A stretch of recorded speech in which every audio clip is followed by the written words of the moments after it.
morning. Good morning.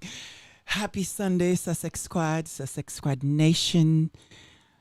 Wow, what was that? Yeah, who knows how to tell time around here? We said 11:30. I'm looking at the clock. What was It that is about? 12:15. It is.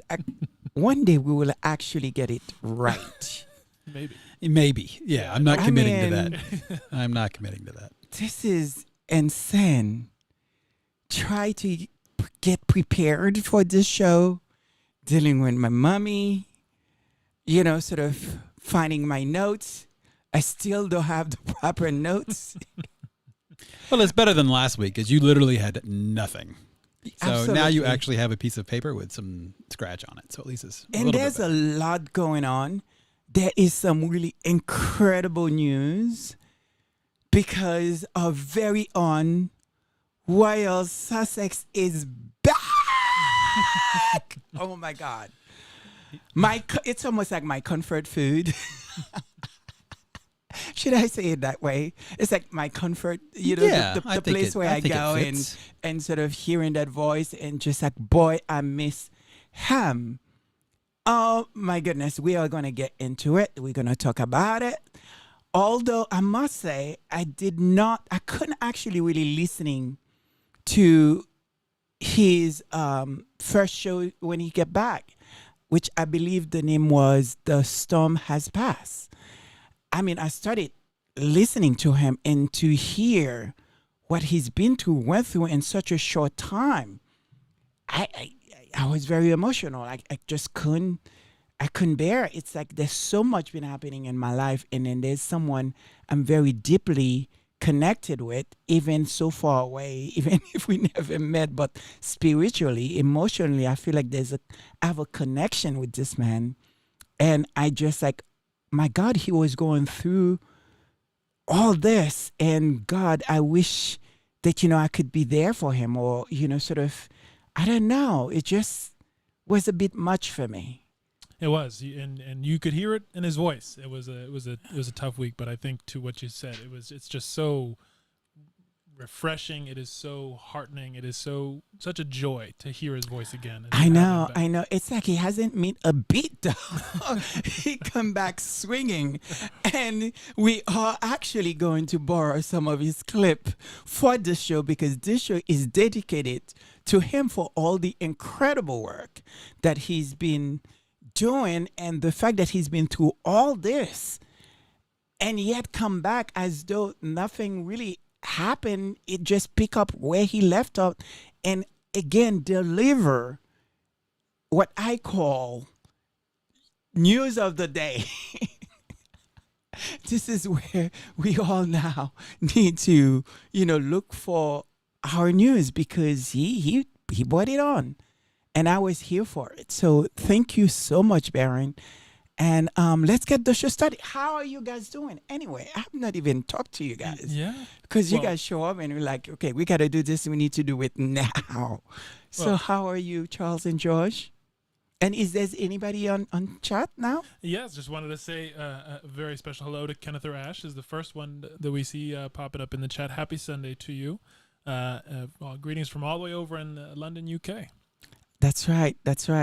Oh my goodness. Wow. Hopefully they can hear us. That's number one thing. Oh, yeah. You should So check we that- need to check that check. first. Yeah. Yeah, exactly. Make sure that they can hear us before we continue. Yeah, you kind of jumped right into it. I just, So me, the excitement. I don't know. I'm just in a place right now. I am so thankful and so grateful, and realizing how precious life is. How precious every moment that you wake up, to be with your loved one. It's something. We need to celebrate, and I try to do that, and just to have our very own someone I look up to do this, and I know I do it very bad. You do not. Oh yes, all I try to do is try not to embarrass him. How much embarrassment I can cause this man who put me on the on the map, so to speak. Oh my goodness. So I try not to do that. Try to keep it kosher. Yeah. Well, we say hi to John Wang and also to V. Brame. Good morning, happy Sunday, good That's afternoon, right. depending Yes. on where you are. That's right. Good morning, everyone. Good morning, V. And for Charles and I, it is a pleasure, as always, to join you here, Lady Sussex, as your guests. And we are excited about today's service. It has been an incredibly It long, but a is. really exciting week in a lot of different ways. There's a lot so going on. much going on.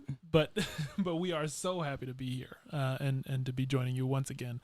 And I know we're going to get into a lot. We're going to get into a lot of different content. But we'll just say that I've had sufficient coffee, I think. I think so. Maybe not. We'll see. Maybe if I Well, duck I was out in a told little to bit, shut up. I will so go. I'm just I going to will- stay silent. I will go get some more. But what about you, Charles? How are you doing? No, pretty much the same. We have had a pretty intense week, Yeah. pretty intense Yeah. 10 days. So it's nice to kind of see kind of the other side of that. And then, it's certainly happy to be here with everyone.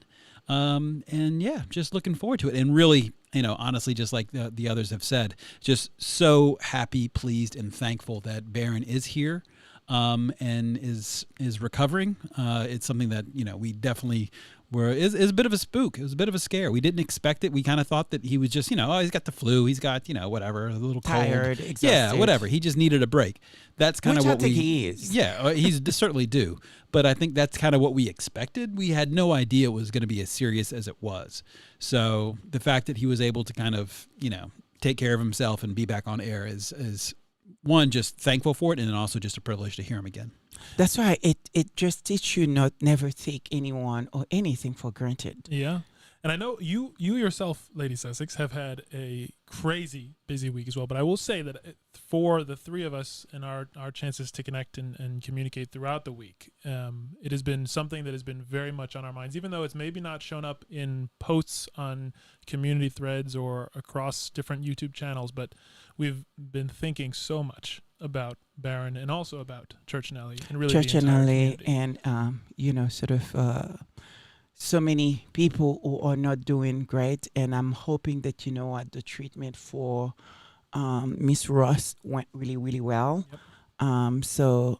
It just yes, they've been in my mind, my prayer, and so I hope everything is well. Yeah. Going well there, and I know it will be. It will be.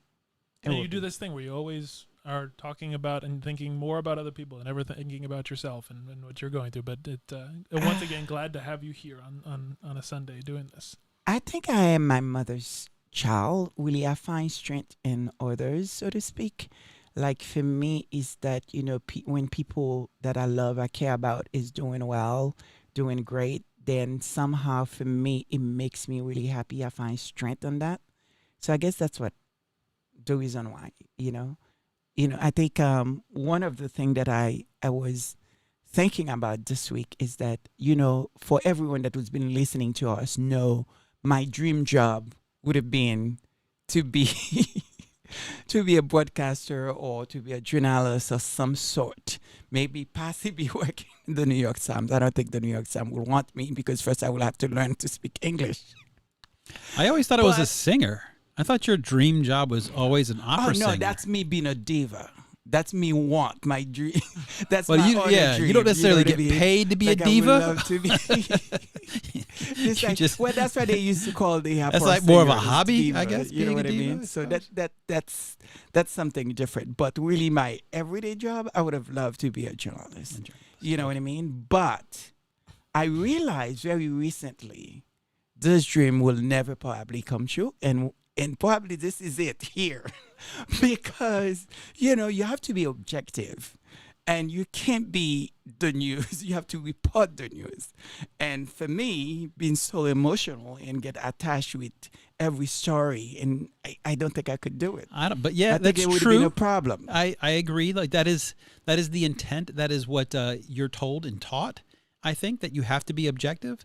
But the news these days, That's what I was about to say. it's a Although little these dicey. days, It's a little dicey. it's all about them. You know what I mean? And we are going to get into this because it feels like they try to put a veil over our face. Although that, we're living like in a twilight zone. Like it happened, but it didn't happen. We see it, but we didn't see it. We heard it, but we didn't hear it. So it just, I think we need to get. Can we start? Can everybody hear? Well, there's lots 'Cause we're gonna there's keep lots of stuff chatting. before we already jump in have there. A very, very, very, very long show, and we need to know what's going on with Church and Alley report, and as well as a very, very, very Connie Bomber. Connie Bomber. That's it. So yeah, we can do that. So let's just jump in with the Churchinelli report. That's right. So with Churchinelli, so this is actually the first thing here is that you have heard us speak about the Welcome Project, which is something that actually is close to Megan's heart and what she actually been putting out. And this was recently released news, I should say, is that they have a chapter in Virginia that has actually created this very supportive community of over 50 women who've recently resettled there in that Virginia town.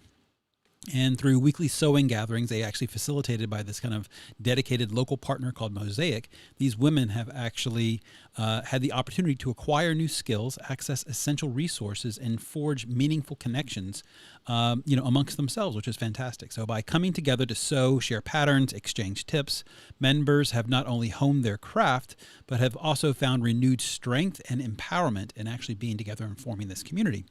So the shared experience has fostered a sense of solidarity and built lasting relationships among those participants.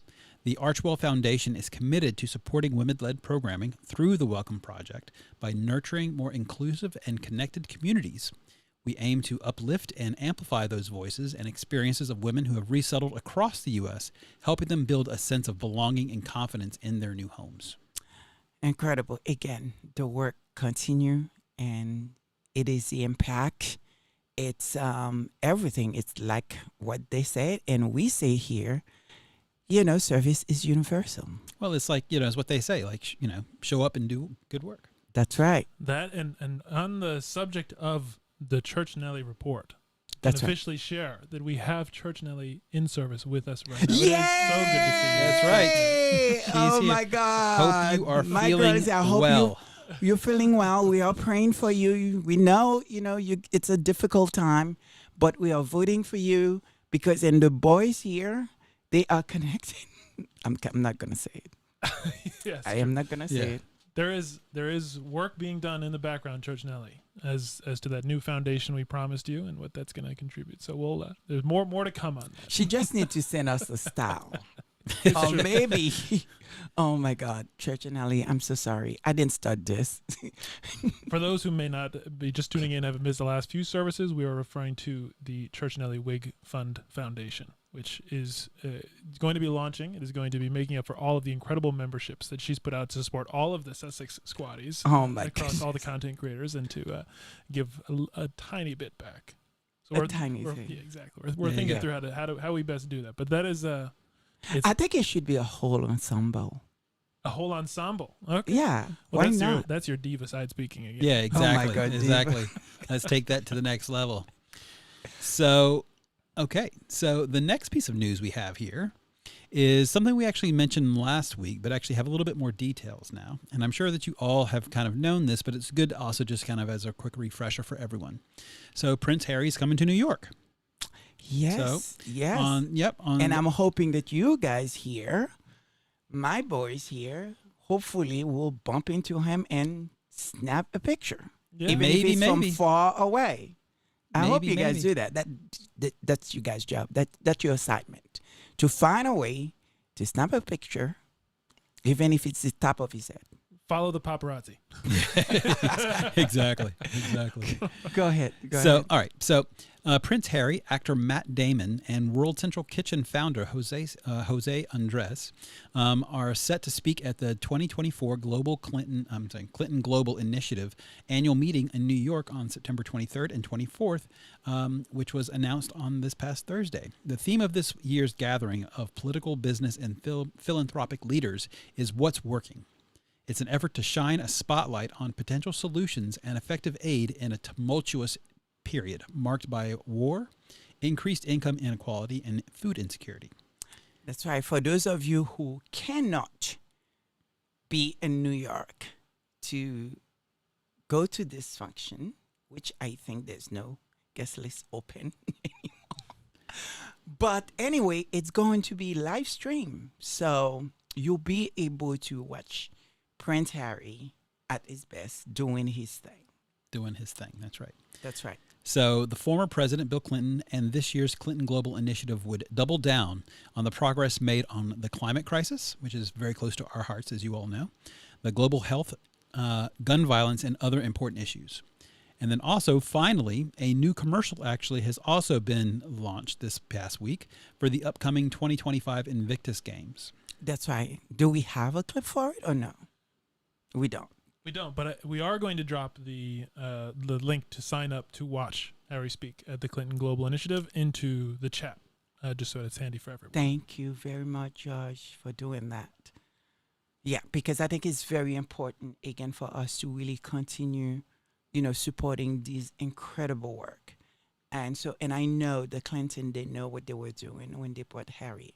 And because I noticed there's an emphasis on the fact that Harry's going to be there. So, yeah, but we need to support this because it's things are about to change major in the next 2-3 years for everyone. Next 2-3 months is going to be Exactly. It's going to be a big difference.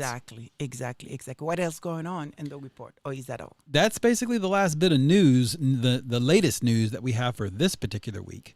We can go into Connie Bomber community update if we want, or before we do that, we can also take a quick break and just say hello to all of our peeps that happen to be coming on during the chat. Well, that's part of the community update anyway. It's got everyone here. That's right. We are actually, well, no, I'll say it later. Go ahead. Okay then. After.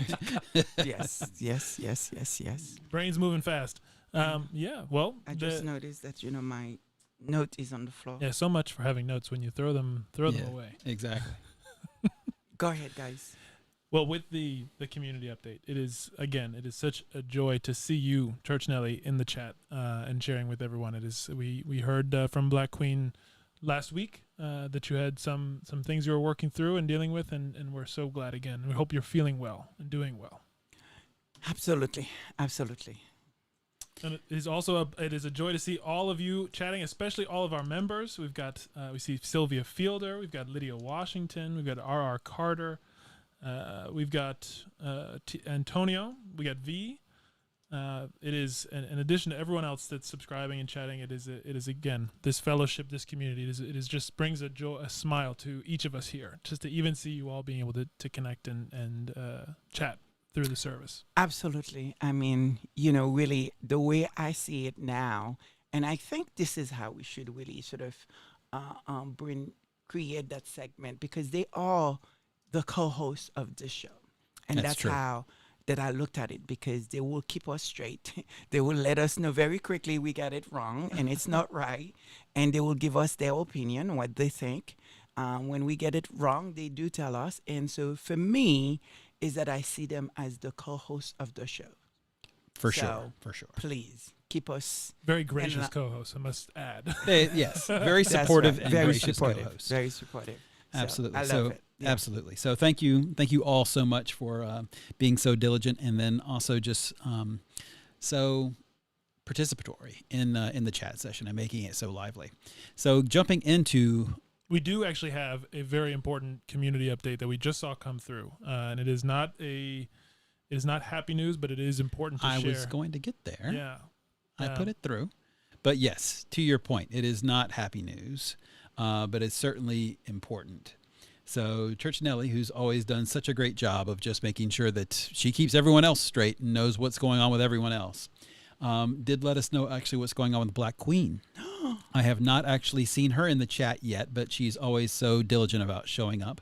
Apparently, her cousin has passed away from an aneurysm due to stress.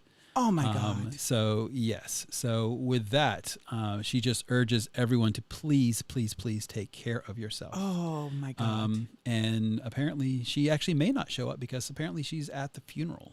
Black Queen, you are in our heart. Certainly in our hearts. My God. And, so certainly something for everyone to take note of and to, share thoughts and prayers with her for sure. We certainly will add Black Queen into, oh my goodness, that's heavy for me. Yeah, so it's just so out of the blue too. Oh so certainly God, people take care of yourself. Please. For sure, absolutely already on there. And Nutty Doctor, thank you so much for the super sticker. We certainly do appreciate you. So just jumping into it, just knowing that was kind of a hot off the press. Thank you to Church Nelly. But getting into basically what's going on for the community update. So first and foremost, we'll get into the prayers, just because we do know there's a lot of need that happens to be in our community, and that we want to make and take all the respect and time we need for that. But obviously, first and foremost, we've already mentioned this at the top, but we'll say it again. Certainly prayers for Barron. By all accounts, he's had a horrible, horrible week health-wise, but we are so thankful that he is back. He is feeling better, and it is certainly great to hear him again. And the medication is working. And that the medication is working, so certainly. So thank you for all of that. And so many people have already said this in the chat, so just speaks to the closeness and the connectedness of our community. But Church Nelly, we certainly want to, highlight and pray for your health concerns, and certainly hope that you are feeling better. I think that is a resounding, theme of what's going on in the chat right now, is everyone wishing you that you feel better. Certainly prayers again for Black Queen, as her daughter, obviously, as we all know, is going through basic training as well as officer school. That's a really big accomplishment. So making sure that she stays safe, and at the same time that Black Queen also just should feel encouragement just for the fact that her daughter's been able to do something so much, and then certainly for this difficult time. Claire Kane actually last week mentioned that she's actually having some difficulties and would like some prayer. So please do that for her. Mm-hmm. I've been listening to her. And this woman is so incredible. Again, this is the power, the love, that Barron from Royal Sussex brought in. Because even her, she was inspired to do her show. And this show is really incredible. The way she put it together, it's amazing. It's so impressive. And it was because of Barron. So that just tell you who this man is, to the community, and why we feel the way we feel about him. Absolutely. And he's just a joy. He just makes you laugh. Absolutely. And it changes your day. So it is certainly great. And he does such a great job. And he works hard. Like, that's a hard-working man. That's right. So the next on the list is one we've actually already mentioned, but again, we'll just go ahead and rough that out, is Dorothy Ross. Yes. So we certainly do hope that your round of chemo went well. That's right. And that, certainly, a lot of prayer for you. And as you go through that, it is certainly not easy. A lot of rest. Exactly. A lot of rest. Take it easy. Fatima, you're not on the chat yet, but certainly I know that you'll probably catch us in repeat if you don't come on a little bit later. But certainly she mentioned that she's also in need of prayer, so please do that. She's a very loyal listener to us, and someone that we certainly pay lots of attention to and have lots of love for. Miss Clutch Sussex also is keeping her son and niece in prayer, as well as a struggle with their own health concerns. Yes. So we certainly wanted to do that as well. And then also at the same time, and Miss Connie Balmer just showed up. Connie, oh God, you see, there I am. Once you do that, what I also say, Connie Balmer. She's back. Okay, I will never be able to do this, but I would like to do it one day. One day. Yeah, I'll be able to scream. We'll make a Connie Balmer. We'll make a members only video of you rehearsing that. Just continuing to practice it, and it'll be just for members. We'll release it. I know. Yeah. There's so much that he does that I would like to be able to do. Probably later on. We just need some practice. That's some all. practice. You just need some practice. So that's basically what's going on, and just in terms of just kind of the acknowledgments and prayers that we have in our community thus far. So please, we do take very close attention to the chat. So if you have more that you'd like to add, or if you're in need of prayer yourself, please feel free to just drop it in the chat and let us know, and we'll be happy to add it. And then make sure that we take care of each other, because that's what's important. That's why we're here. I also know last week in Connie Balmer community update, there's also supposedly a gala coming in. Well, that's actually that is true. That is true. We're actually going to get that to the next piece of this segment. You guys just like to just jump in and hit it early. There are a few more prayers to actually add. Are there? Okay, great. From actually that were posted by Joy Armour in a comment actually for last week's service.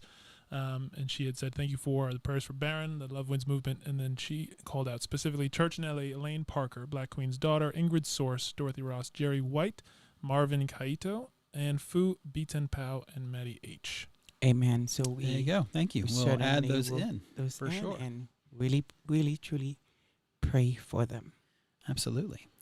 So Now, the next piece for the next segment of our Connie Bomber update is the news and support. So the first thing is Dre has a new channel, so please go and support him. That's right. From when it's a travel. It has to do with travel. I have not yet, watch it, and I'm planning to do. That's one of the thing on my list this week to do. Travel.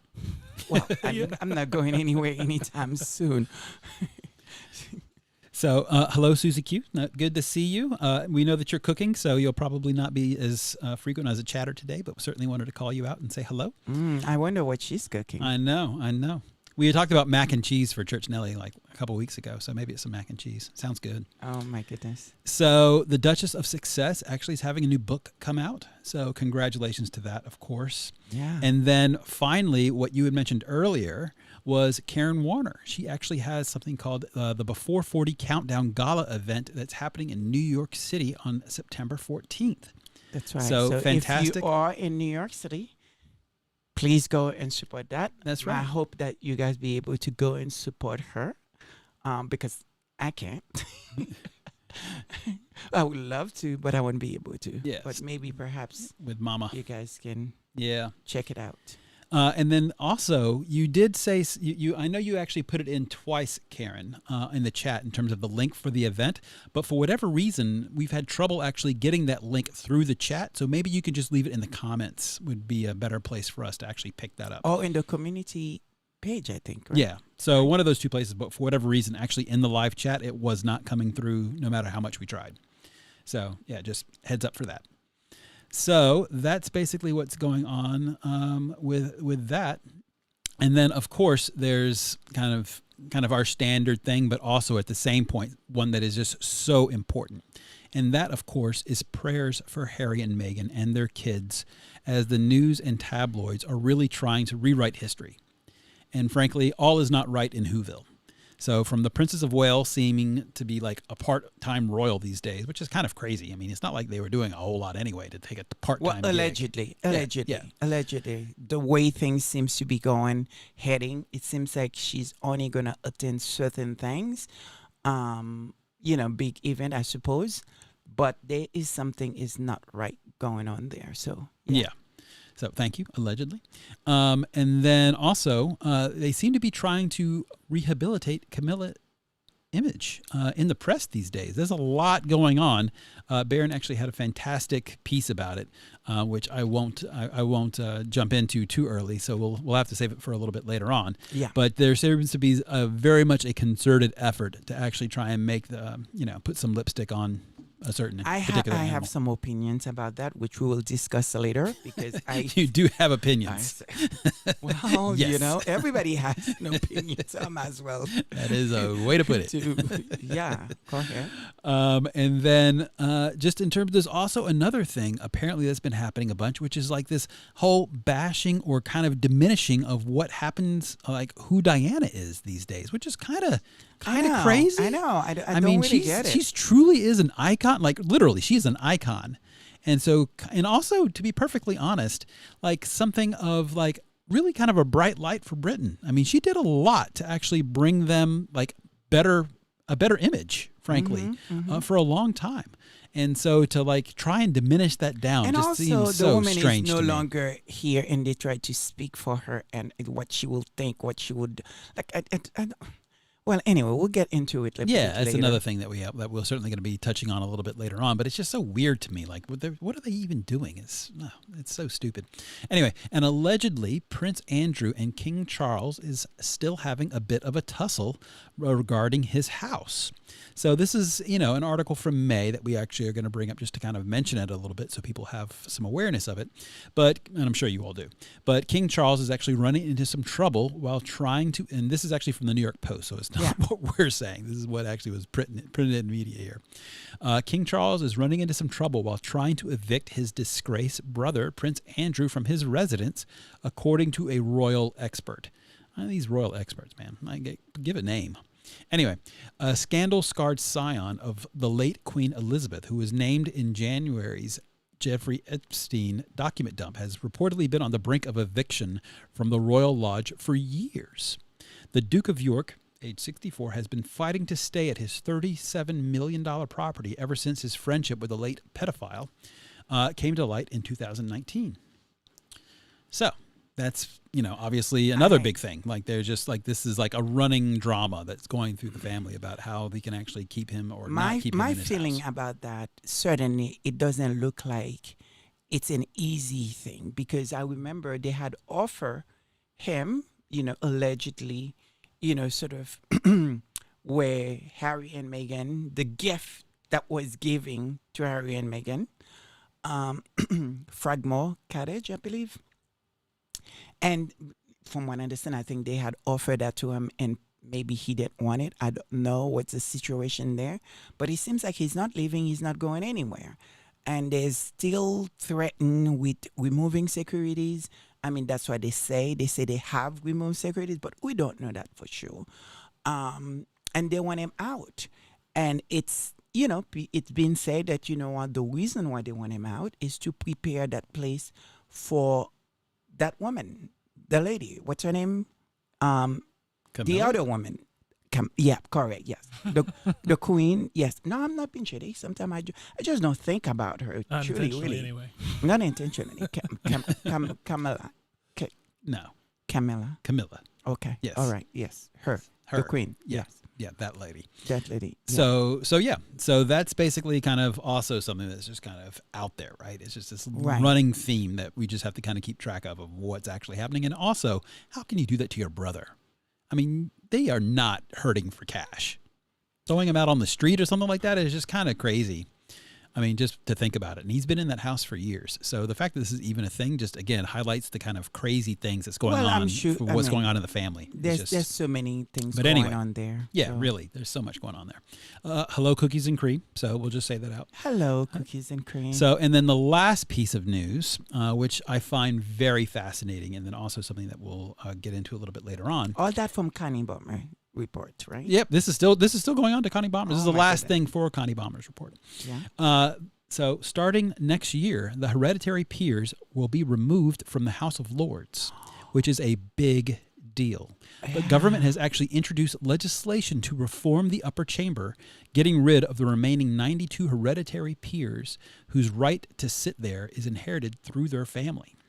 This is scary, guys. This is scary. I mean, what does that mean for the royals? Because I was listening, I think it must have been Claire. She have like this incredible show. Was it yesterday or the other day? But anyway, you guys should check it out. She played a clip with one of the reporters talking about, well, if they could do that to these folks, the House of Lords, so what about, Yeah, if hereditary title is no longer a thing, then that also applies all the way up the chain. Exactly. So that is true. Exactly. That is a real thing. Exactly, because that's removing the power from these folks. Do you understand what I mean? And so the safety net, which they had, making laws, it's removing, it's big. Yeah, what are we seeing here? What's up? Yeah, it's a serious change. And why is it that the press, the media are not talking about it? This is a changing to a system that been, and so for years and years and years, and it's as though that it didn't happen. I mean, it was shocking to me because I only know about it because I was listening to Claire. Yeah. Yeah, it's true. It's true. And so what they did say, actually, I did doing some little bit more research regarding this particular thing. There does seem to be a little bit of like an escape clause for this.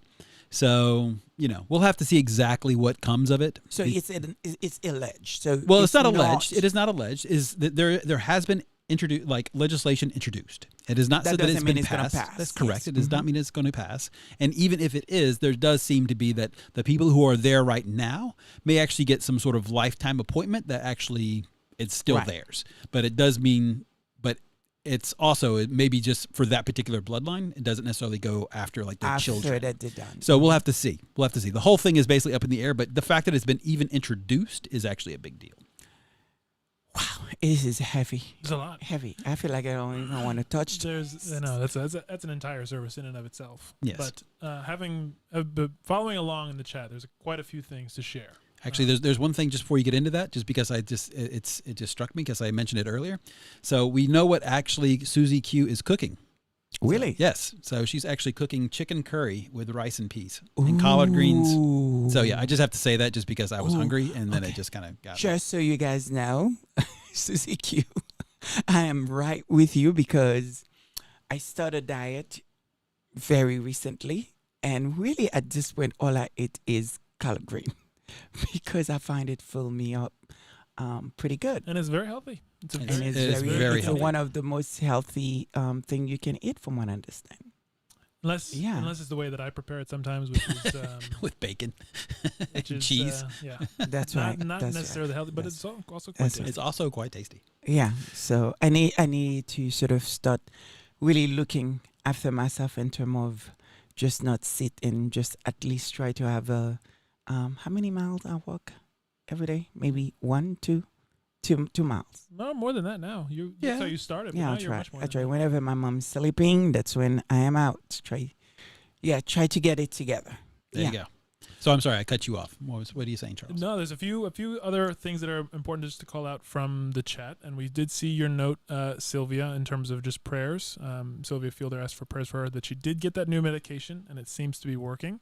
Fantastic. The next day that she was able, this is Sylvia Fielder. Oh yes. The next day she was able to wake up with less pain and able to get out of bed without struggling. And thank Oh, you that for your is prayers. wonderful. So we will continue praying that it continues That is to work so wonderful. more and more.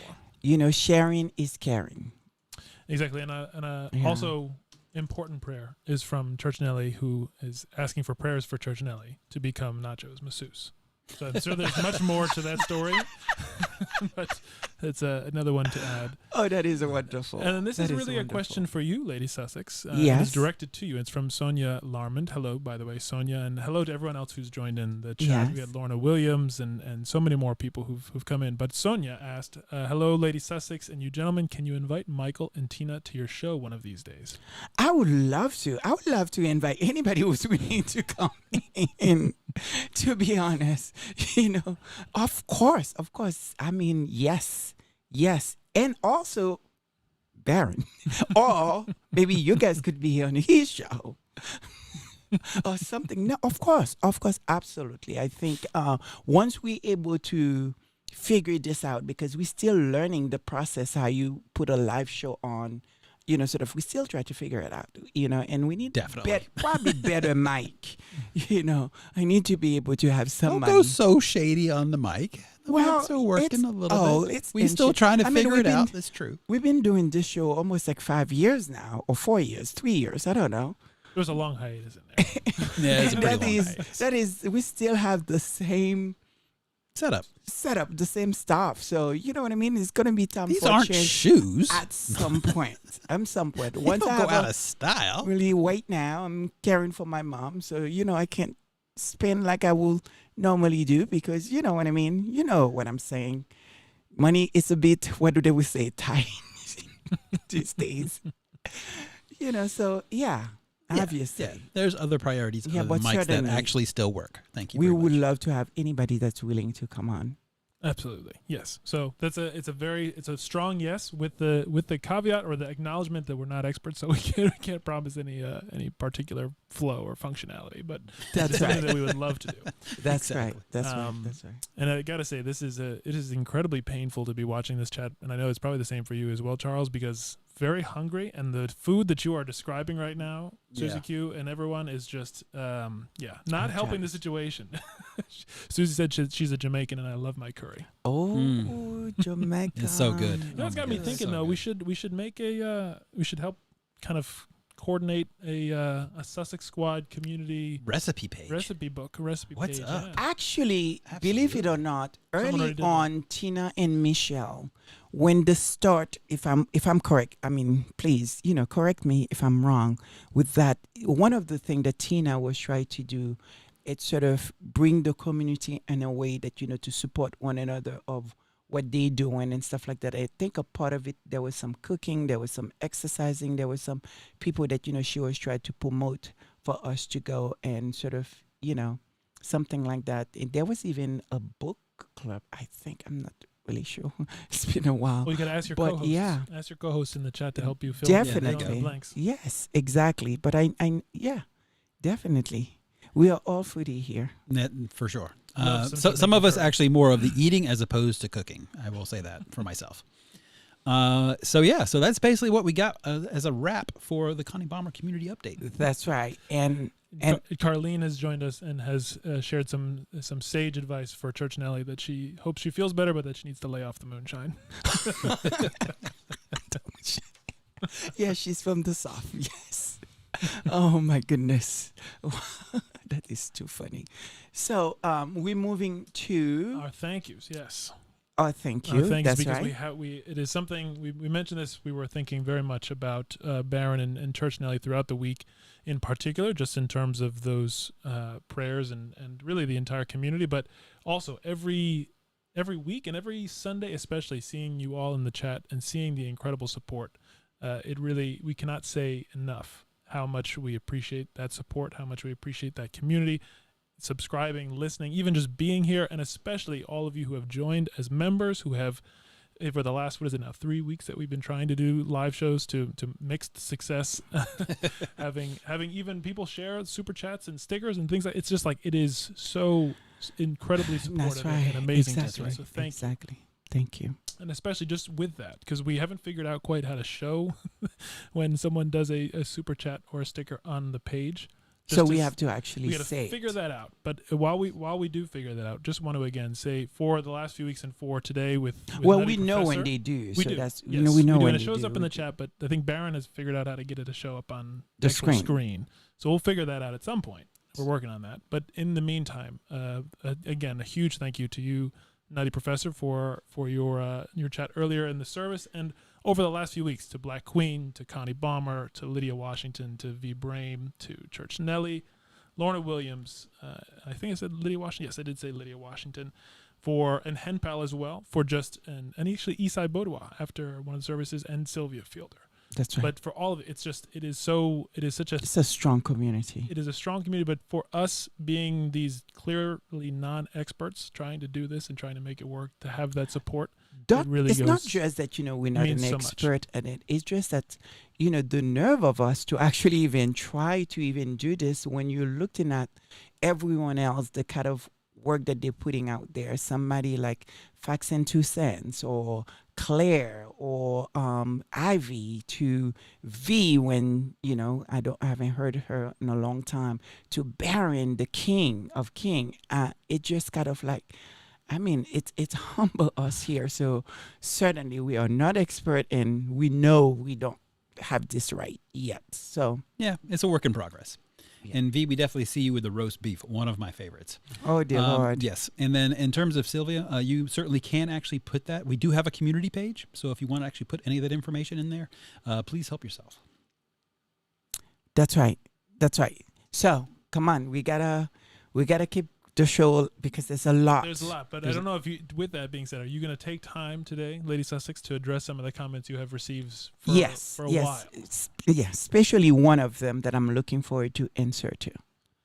Go ahead. Okay. Well, before that one, which I know is going to be a bigger conversation, just going to share a comment from Mrs. Clutch Sussex, actually, on last week's service. And she said, the world sees how the cult, being the British royal family firm, tabloids, and tabloid TV shows, is treating H&M and their children. James O'Brien also describes all the talents H&M possess on another of his shows.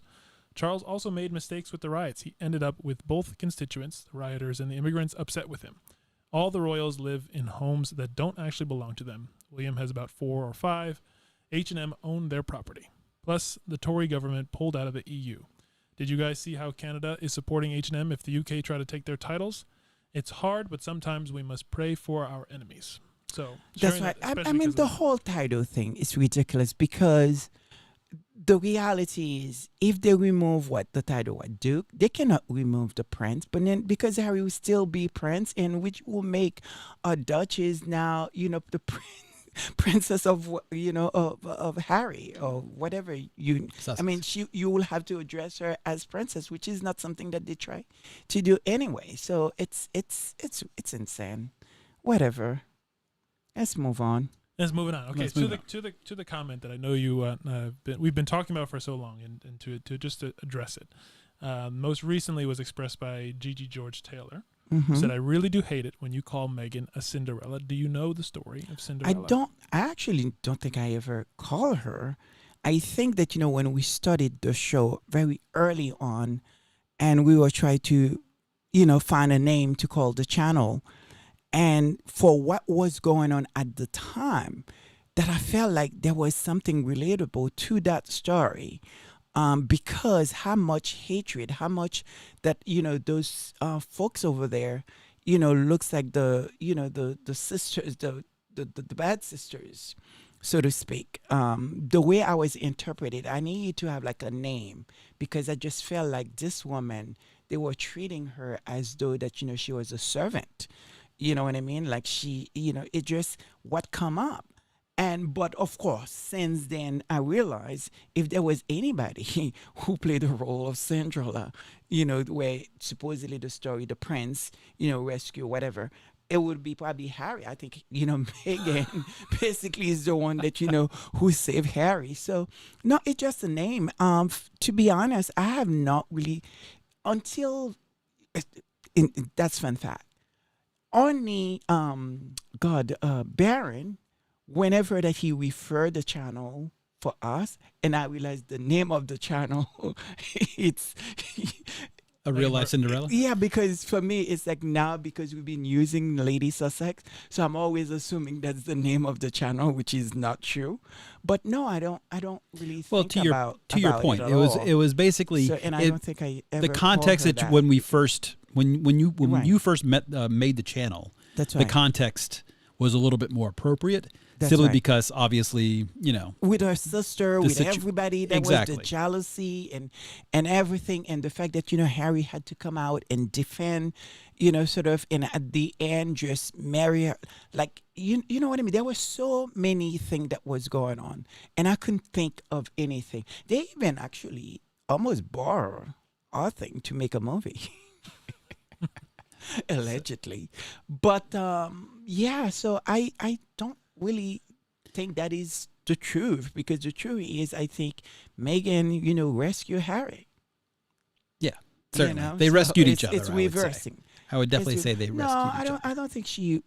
I think what Harry did is be the man that we all believe that he is, and that he was not gonna allow people to damage his relationship and do things to his wife and his Absolutely. children, and he fought, and as anybody will expect from the spouse. But I think Megan knew, in some of the clips that we are going to play, that you see very clearly this is a woman that who knows that she was not gonna be staying there for long, in order for her to have her sanity. Yeah, and honestly, even with all of that aside, just the idea, for me anyway, that with the Cinderella story, that there is someone who is not coming from a background of being royal and then becoming a princess with the true characteristics of what a princess should exhibit. To me, I think that the rest of it is details. But I also think for many girls, and maybe perhaps it's something that moms or new moms or moms to be need to probably stop doing, is that there is this idea, and many of our head that we want to be that Cinderella to marry that prince or whatever the case is, rescue. I mean, many weddings, the theme is always to have the carriage and the whole thing. I mean, it's like whether or not the true meaning of the story or not. The point is that there's something relatable, feeling being the underdogs, and sort of all of a sudden that, here you are. So I think for many of us, we looked at it that way, and certainly that's how I looked at it. But yeah, so it's not something that I think about. And with that being said, I think Yes. because of how packed a service you have planned, we probably should move on to service, but only after reminding everyone that even though this is a church service, we are not evangelical. We're not trying to convince anyone to change their religion. And we are also not claiming to be experts. And so we always, as always, encourage everyone to do their own research and to not just simply take our word for it at face value, but to do the thing that we do, which is to ask questions and try to figure out a better And there's a understanding. lot of alleging here and and speculation because we truly really don't know. The only thing this show specifically is based on is because there is a lot of question. There's so many things that's happening that we not only don't understand them, the word that you use, which is why we choose to go with this, try to find out the meaning behind those words, and as well that try to see what is that, because it's like if I'm seeing something, I heard something, and next week is as though it never happened. You didn't hear that. There's something else he's been saying. Try to figure what are we doing? So this is where we are. We are here to ask these questions, and hopefully one day we'll have the answers. So let's get the service started.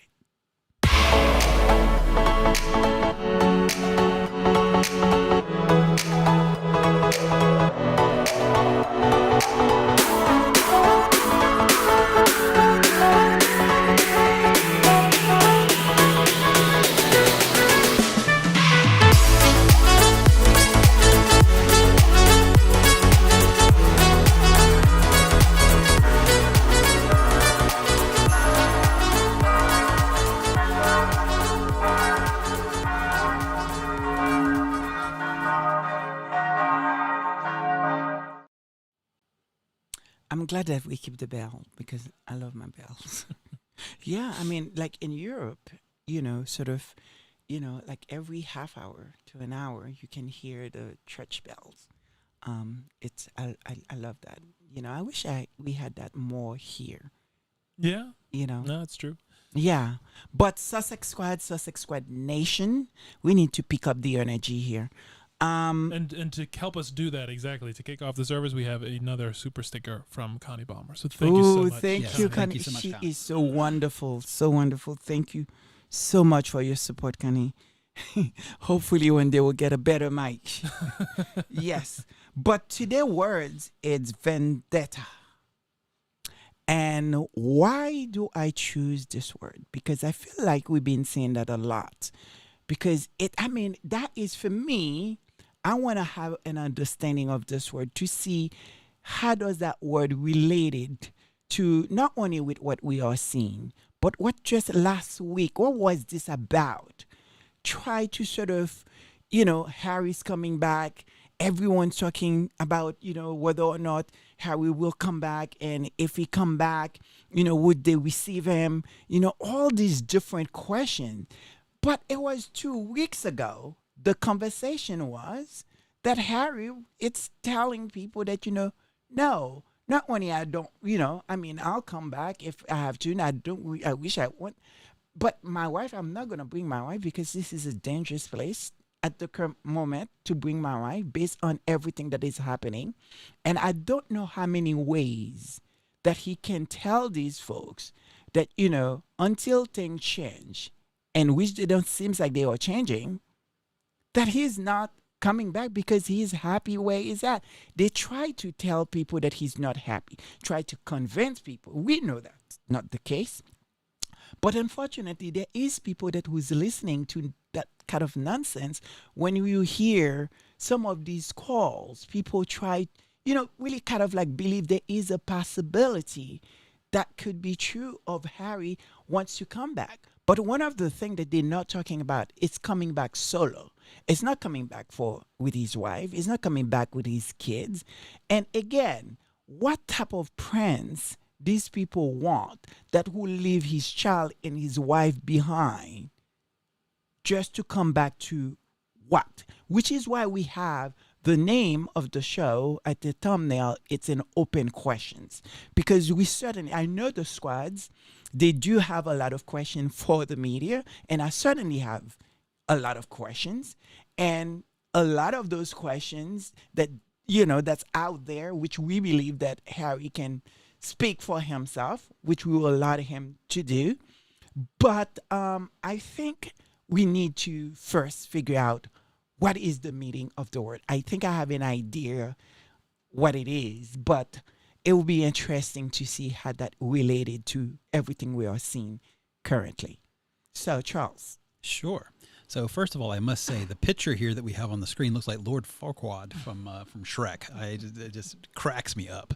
But anyway, vendetta. Actually, I love this word just because it is just so straight to the point. Sound like V for vendetta. It's exactly what it is. It has such great visualization.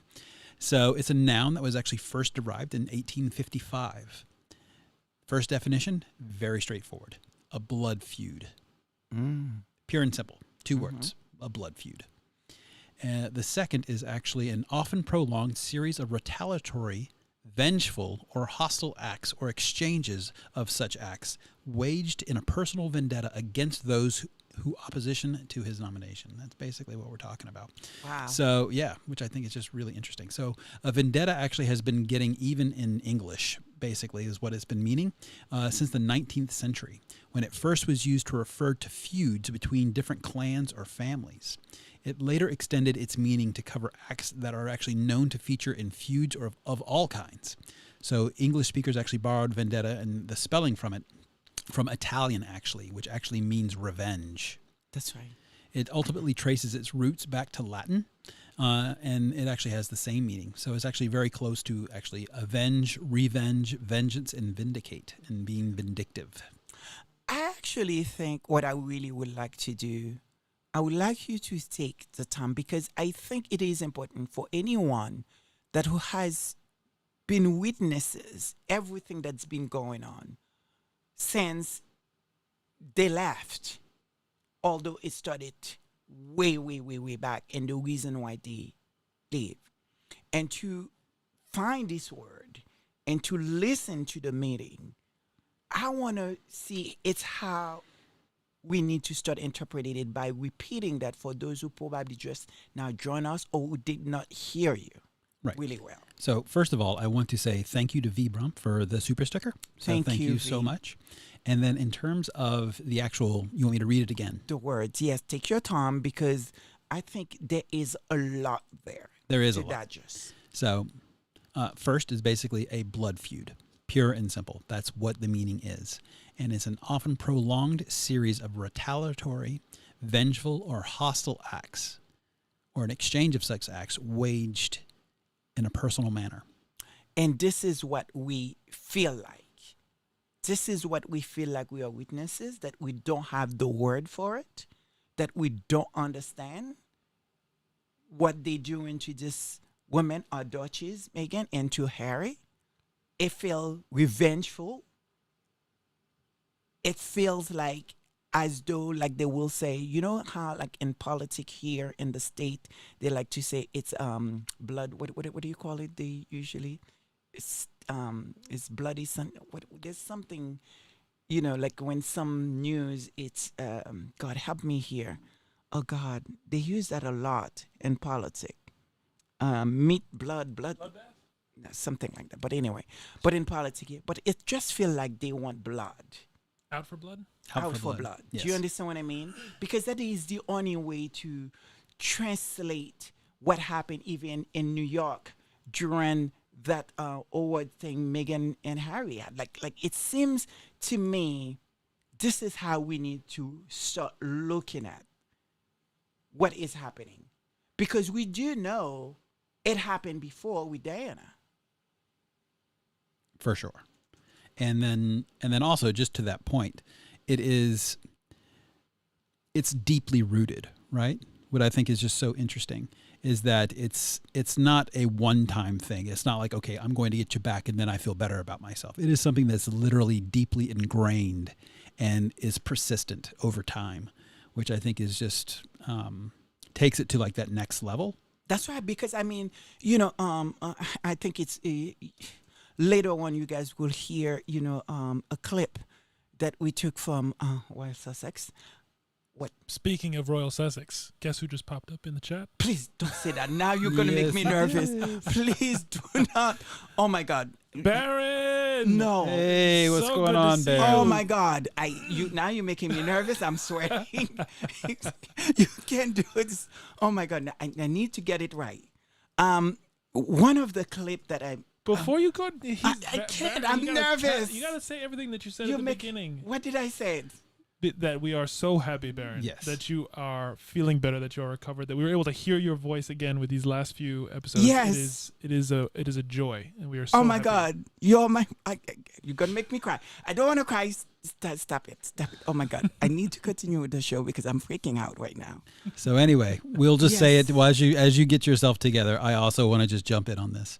So Baron, you did miss it a little bit earlier on, but we all do wish you the speediest of recoveries, and certainly hope that you're feeling better, and and glad that you're back on air. And Oh it is my a God. privilege and an honor for you to be joining us Absolutely. live. I don't have the words. I'm just now hoping that I get it together. The point is to not embarrass you. And I'm going to try to do my best. Okay, where was I? So Vendetta, Whoa. I just read it for the second time. That's right. So I And can I add, said, yes, unless you have finished. Do you want to finish that thought, or do you want me to I jump don't know. You Yeah, just you let's- should have let me before finish it because now I don't even know where I am because I'm nervous. Right, George. I think we'll do that, and then we can regroup. Okay, Yeah. please go ahead. I gotta say, for this word, this is a word that, having prepared for this service, left me much more informed about its true meaning than I was going in. Like a lot of times, you have a good sense of what a word generally means, and then the interesting part is how it applies to the given situation that we're discussing. But I gotta say, I did not know this word's definition really as well as I should have, because this whole idea of it being about the revenge and the blood feud aspect of it, and its Italian history, like there's a lot of specificity to it. It's not just an agenda. Like there's a real sort of a particular nuance in terms of what a vendetta is. And so with that, there's actually two things. Well, I'll say before reading these, I'll say that that specific nuance of what it actually means actually makes it even more interesting when you think about its use in describing what might be going on right now in terms of what the tabloids are doing, how some describe what the royal family is doing as it relates to Meghan and Harry. And so the first source is actually called The Politics of Vendetta in a book called Enmity and Violence in Early Modern Europe. And just the summary is helpful. And the summary reads that the vendetta was a commonly used term in early modern Italy and widely viewed as legitimate, contributing to Italy's very high homicide rates. But vendetta has received surprisingly little attention from historians. Vendetta was not opposed to the state or the law because it was closely associated with justice. The process of getting even did not require the spilling of blood, and injury could be satisfied in bloodless ways, and the medieval statutes progressively sought out to deny or restrict self-help. The elaboration of more punitive courts institutionalized the system of compensation for an injury, and vendetta was a process of conflict resolution in which the state, church, and community brought significant pressure to bear on the parties to renounce enmity and seek peace. This became much more difficult after 1500. It goes into some of the history. But that idea of this sort of being this collective pressure being applied to a group in order to reestablish a peace, I thought was really interesting, because if you look at what you might say the tabloids are doing, is this sort of collective pressure with the many other parties, with the royal family, with, you could say, even some of the other entities in that sort of ecosystem, to force a return to what had been a peace that worked for them, a status quo rather. Maybe not peace, but maybe the status quo that they preferred. And so that sort of collective pressure that's being applied to Harry and Meghan to be described as a vendetta actually might be very closely and correctly aligned with the true meaning of that word. And I think the other sort of source that's interesting to add to that conversation is even just looking at someone trying to help explain what it is. The title of it's a journal article in Discourse in Society by Rachel George, published in 2013. It says, "What's a vendetta?" And political socialization and the everyday interactions of Los Angeles families, which is obviously the other side of the world entirely. But just that idea of trying to understand what a vendetta is and then describing it as political socialization. Her study goes into the idea of how sort of politics are socialized from one generation to the next. And politics being, how do you view certain things? What are the values that you have in terms of how you view different institutions and actions? And that's the study of how that's done from a socialization perspective between these generations. But if that is a way of describing a vendetta, of socializing a given value system and political beliefs, that is also a really a compelling way to describe what's being done right now in terms of how they're trying to make people feel about what Harry and Meghan have done and whether or not they should accept it or not. So in both of those fronts, in kind of two different ways, but related, like it's actually a really, really interesting word to think about. It's also interesting just because what that actually leads me to believe is that there's a playbook, right?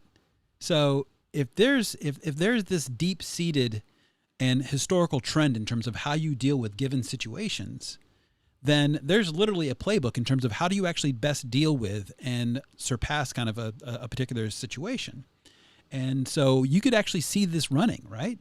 So you could see how actually it's been so effective in the past. I think the only thing that actually makes this different is the fact that they no longer have a stranglehold on the media and the opinions of people being able to share. So that's actually kind of the only kind of, basically hole in the boat at this point, is that they can't control the narrative as well and as tightly as they used to. But to your point, it just leads, it's so interesting that way. This is exactly what you just say right there. That what stands out from this article, that injury that you talk about, where if they could not have the blood that they want or what it seems to that they wanted to have, how can we injure them? Whether or not being able to make money, to make people not trusting them. And it's something that Royal Sussex talks a lot. You know what? Put on things on people's ears a little bit here, you know what I mean? Or people not want to work with them. Try to injure them so then they could run back or remove their securities. Yeah. Whatever it takes that, we need them back and we're going to force them back. And yes, when you think, when you hear story about Margaret, when you hear story about so many other royals, perhaps that probably wanted to run away or run from that institution and was not unable to do that successfully like Harry and Meghan have done. But they still try to injure them some kind of way.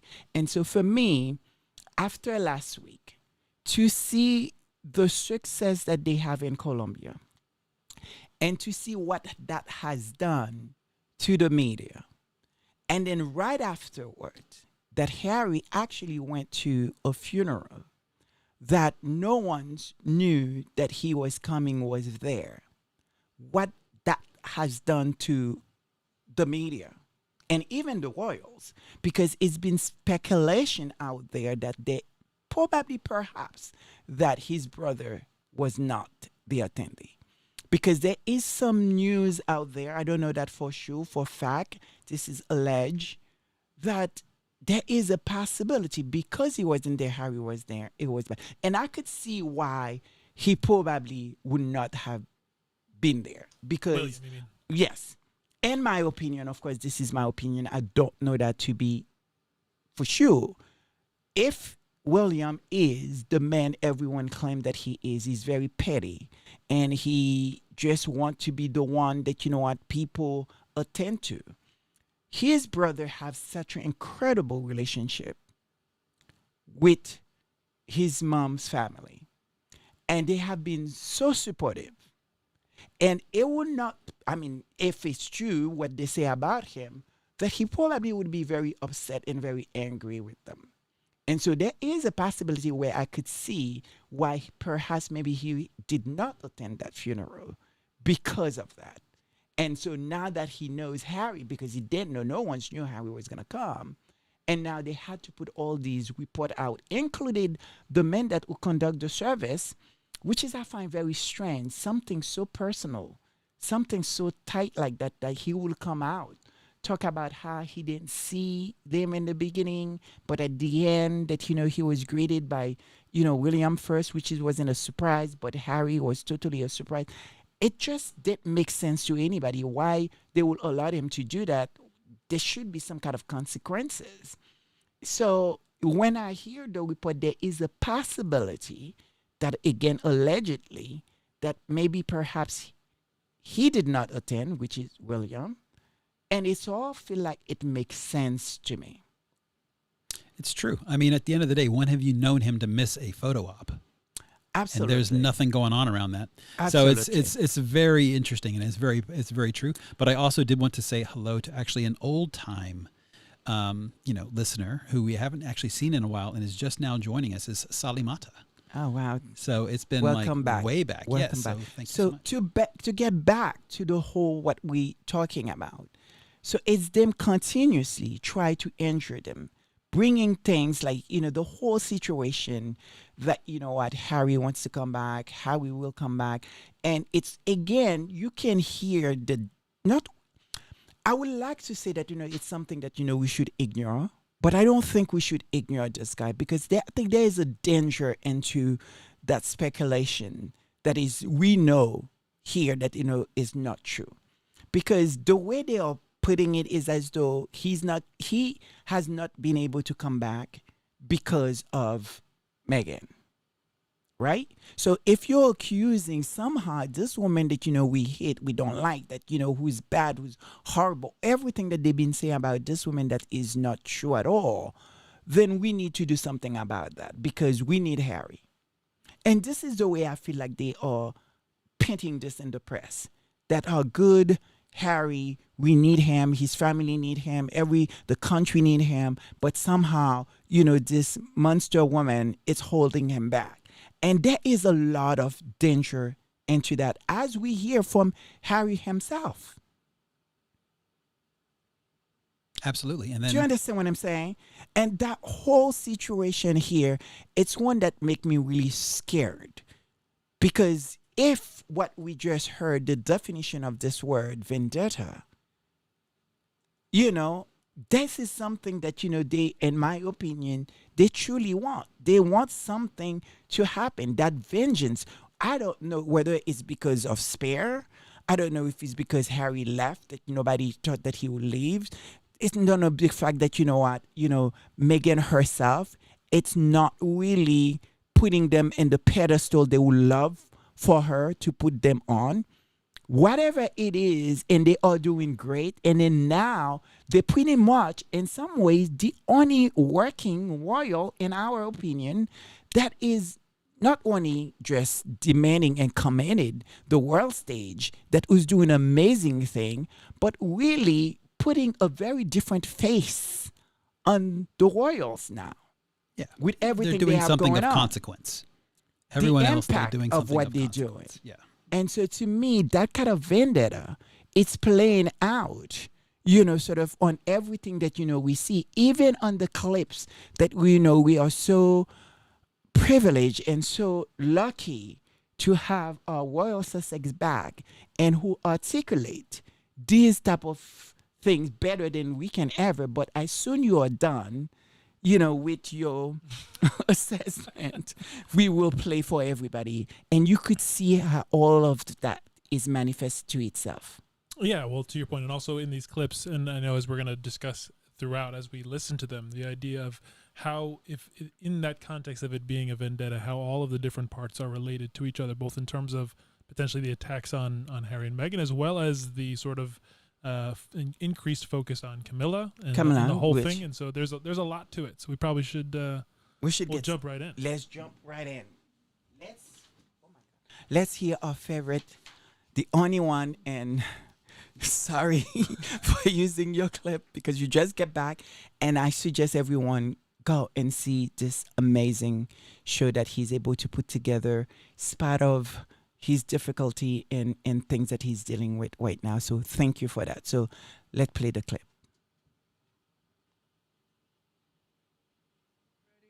So Prince Charles and Camilla hired Daily Mail executive for top post.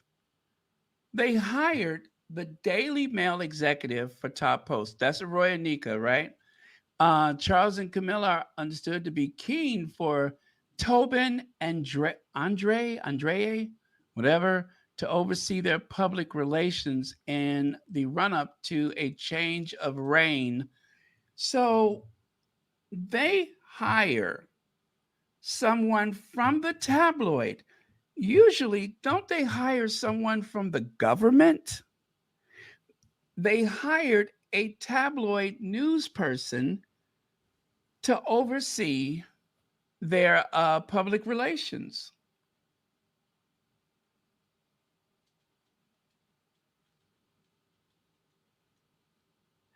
I wonder how that sounded to Harry when he heard that his father, the king, hired someone from a tabloid to handle public relations. Just let that set in. Think about every time there's a negative story about the Sussexes, where does that come from? And how does the coordination between, okay, on Celibici today, let me see some thumbs up for everyone who watched Celibici. Thumbs up, please. Okay, on Celibici, they said that, okay, I went and got a Ricola.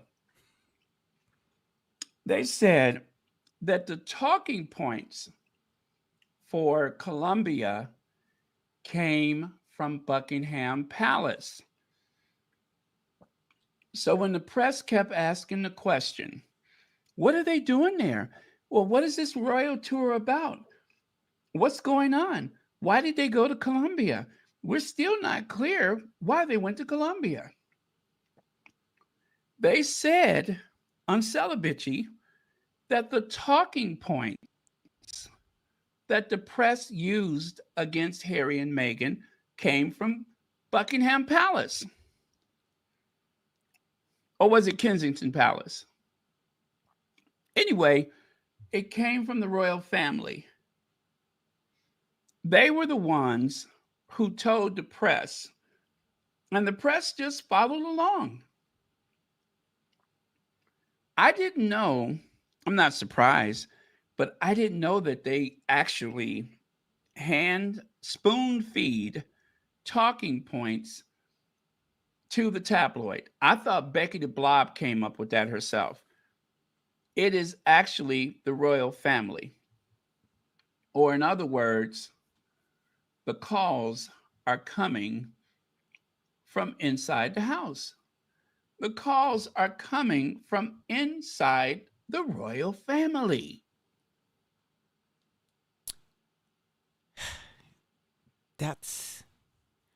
I mean, when you hear this, when you hear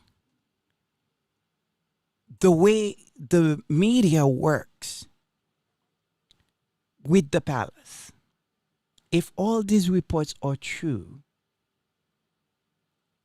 I'm going to have to allege them. But we know we have our own opinion on this.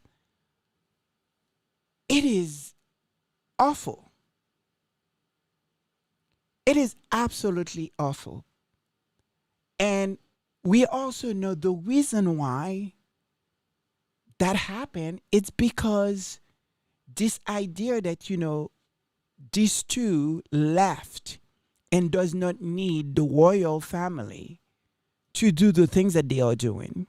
They don't own service because service is universal. And the impact of their work, and when you put it two and two together versus what they're doing to what Harry and Meghan is doing, it's not even close. Not that I want to call it even a competition, because it's not a competition. But the idea of these people is to serve the publics, the community, the charities, the work, suppose because they call it work, right? And they get paid a lot of money from the public. And you are now asking, what impact do they have currently? What type of work they actually doing? We don't know. It's not like any of us or any of the squad are trying to be shady or being mean, because I don't think this community is like that. I think they will be very happy to report if there is something that will be very impactful to the world, to the community at large. I truly believe they would, sort of talk about it. They will give their opinions. But there's nothing there to see. Everything we see from them is either embarrassed or raise a lot of question. And this is where the problem is. Very often you will, sort of depending on the media source or somebody to stand up and say, you know what, this is not right, to ask questions, hard questions. But if they are in bed with them, we're not getting the information that we know we need. We don't know how to interpret what are we seeing, so we start speculating. And even that doesn't seem to bother them. And so for me, I see there is such a danger here for everybody involved, whether it's the media itself, because then you don't really trust them. And of course, I'm talking the tabloid media, because certainly I don't want to pin a brush onto all media aspect, because I don't believe that is the case. But unfortunately, they have right now, these folks have the how would you call it, the loud mic, so to speak, and they have a massive audience that is listening to them that doesn't know the truth, and they could say something to them this week, the next week they tell them something completely very different. And the kind of confusions that they create and the danger in it, the hatred. And it's one thing to talk about the media and understand that, you know what, they make their money on bashing Harry and Meghan, that we know. But it's a different thing when you hear that it's coming, a lot of it also is coming from inside the house. Yeah, I think honestly that's the thing that struck me most from listening to that clip. And there's probably an entire service to just dedicate on this, and kind of getting into even some of the reflections on 1984 in terms of control of the accepted narrative and the ability to just change the truth to whatever you want it to be. But the fact is, the highlight of Prince Charles, or I suppose King Charles and Camilla, hiring the Daily Mail executive for the top post. That idea is something that could be interesting in actually two different ways. Because on the one hand, it's like Harry, in all of his remarks and reflections, was always careful to not be overly explicit in accusations, but referred to things being sort of generally done, leaks and things like that, and letting people come to their own conclusions as to what was actually happening. And in so doing, they kind of answer the question of saying that, yeah, it's brazenly and out in the open. This is the invisible contract made quite visible. But what also could be interesting is something that I know spoke about a lot leading up to the coronation in those services right before that, was the question of who actually is the power behind this. That's right. And the question, did they choose the Daily Mail executive for their post, or was it chosen for them? Absolutely, because we know that, the relationship from that lady, that other woman, now Queen, Camilla. Yes, her. We know from everything that, we come to know, actually, that this woman is probably one of the most powerful women, we should say that, in England, that ruling thing, because she seems to have her hand on everything, except really the public at large. I don't believe that, she got the support. And it seems like they keep wanting her to, to reform her, so to speak, to make her into something that, that everybody should be either inspired by or love. And I think it's really important that, we listen to the second clip. Because the second clip from Barron, oh my God, he's not in there. Please. Oh my goodness. I hope he exit. No, you don't. No, you don't. No, You're just nervous. I'm nervous. But anyway, his second clip discussing about exactly that. What they try to do. The fact that, one of the report early this week, from what I understand, was that, that Diana would have upset that relationship. It's bonkers. It's bonkers. And I thought they was going to just stop there. But it seems like there's now report after report. And I think he did an incredible job. And so we should listen to the second clip, unless you guys have something to say. Yeah, just one more piece that I'd like to add in. What the whole thing kind of just screams to me, and when you start looking at it, kind of what they're doing with Diana and kind of how they're trying to reform, Camilla's image, and really this whole thing, what it really kind of speaks to me is this level of insecurity that they have. Because what was going on when you start looking at Diana's relationship and kind of what made the whole thing kind of go sour is that, Charles always had to be the one on top, right? Charles always had to be like the guy, the focal point. And then she just overshadowed him. And like they could have used that as leverage to be so much better. And it seemed like the same thing with Harry and Meghan is that, they just were like overshadowing what was going on. And it seems that like that kind of insecurity is what's kind of causing all of these things and these ripple effects. And they're just like literally like knocking them down step by step because they don't even like, they're all self-inflicted wounds. It's all crazy what they're doing. And it just stems from this kind of insecurity of not being able to understand and take pride in the fact of who they are just simply because someone else is doing a better job. It just is crazy. It's crazy, but I think we need to listen to that clip because I think it will make sense. And I have my opinion on that because it will completely make sense. So let's listen to Baron. Let's go. And check it out. Move over, Kate. Camilla is the new queen of the high street. How Duchess of Cornwall is putting on the style and outshining her most glamorous relatives, writes Jeannie Bond.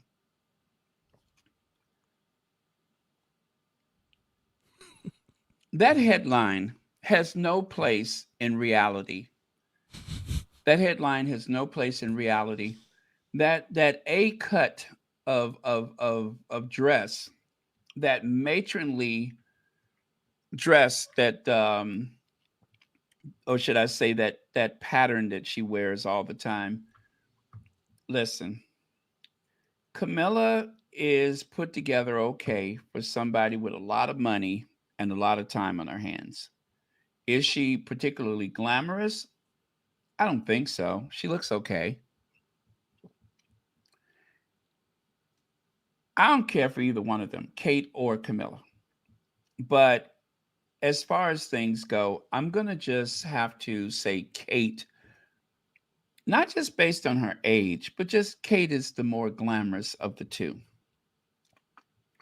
There are certain people in Hollywood and other famous people, that wear couture and such that look so much better than Camilla. Camilla tends to love something easy to get in and out of. Every dress that she owns has that big zipper in the front. She's not known for her fashion, but yet, in order to try to sell her as someone relevant, Jenny Bond wrote this article. This is a collaboration between the press office at Buckingham Palace and the Daily Mail. It was made to order, something to keep Camilla's name out there. Just something to have her name out there.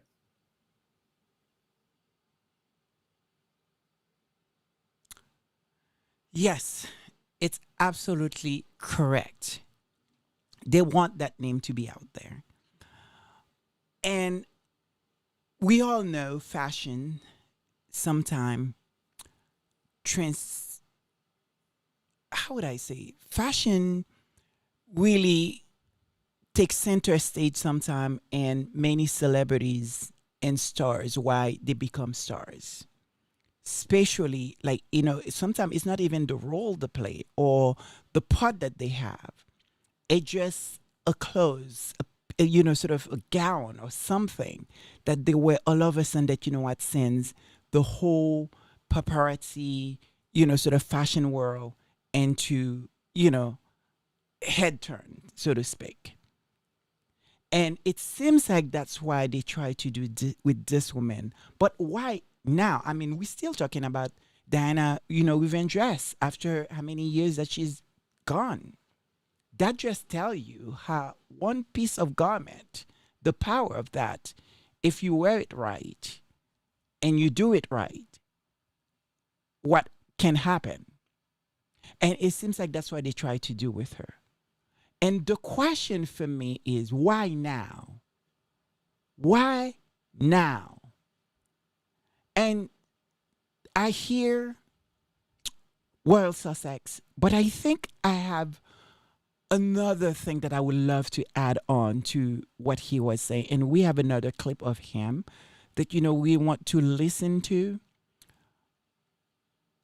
I think what's at play here, they want to see how they can turn things around to make people either more like her, more sort of more approaching, so to speak, more this woman that, we should look into either for something. I don't know what that something is, because they have to prepare her for what will come next.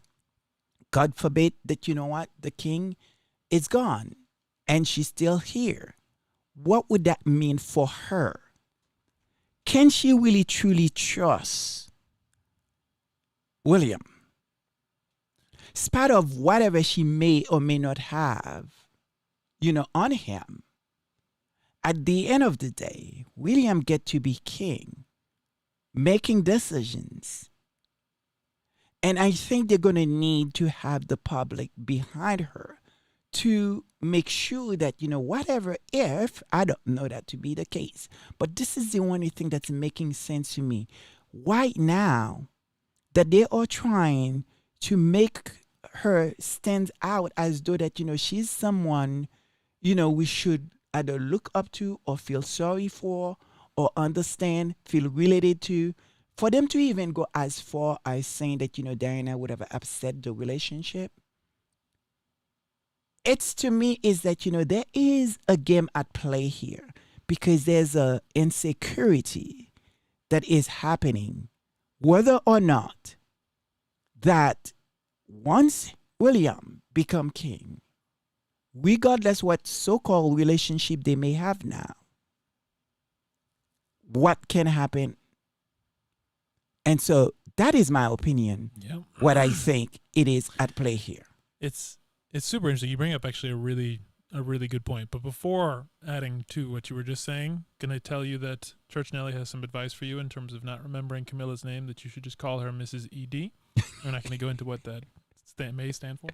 And also say hello to everyone who has joined from all over the world. Faith U01, Maximo Forever, Noluthando from South Africa. And I got to say, seeing your name in the chat again, Susie Q, has made me convinced that we're going to have to find a way to have some curry chicken today. And, yes, absolutely.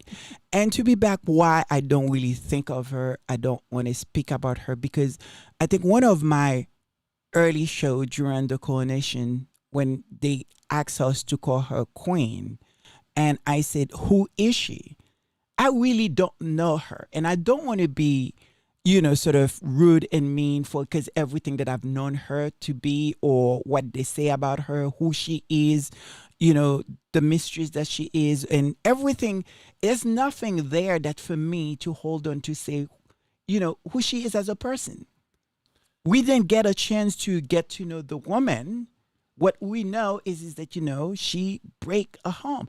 And now even more so after Spear, when Harry said, what, allegedly, I'm going to say allegedly, but it come from Harry's mouth, that, what she did to him. Well, see, I don't know if I completely agree with you. Whereas we don't know what we know of Camilla. None of it's good.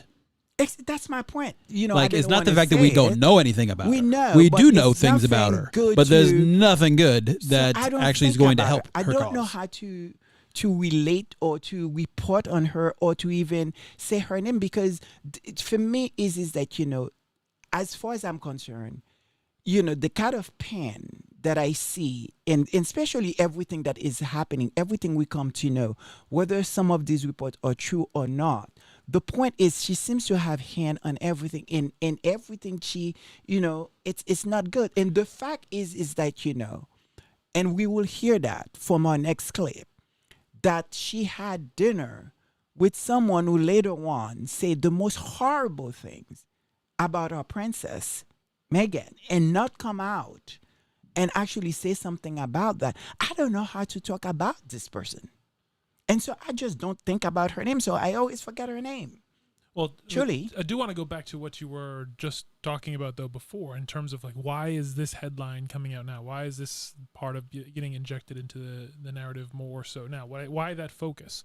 And I think you bring up, you brought this up actually a couple of times throughout different services, including maybe 2 weeks ago when you focused on the word, is there a mole?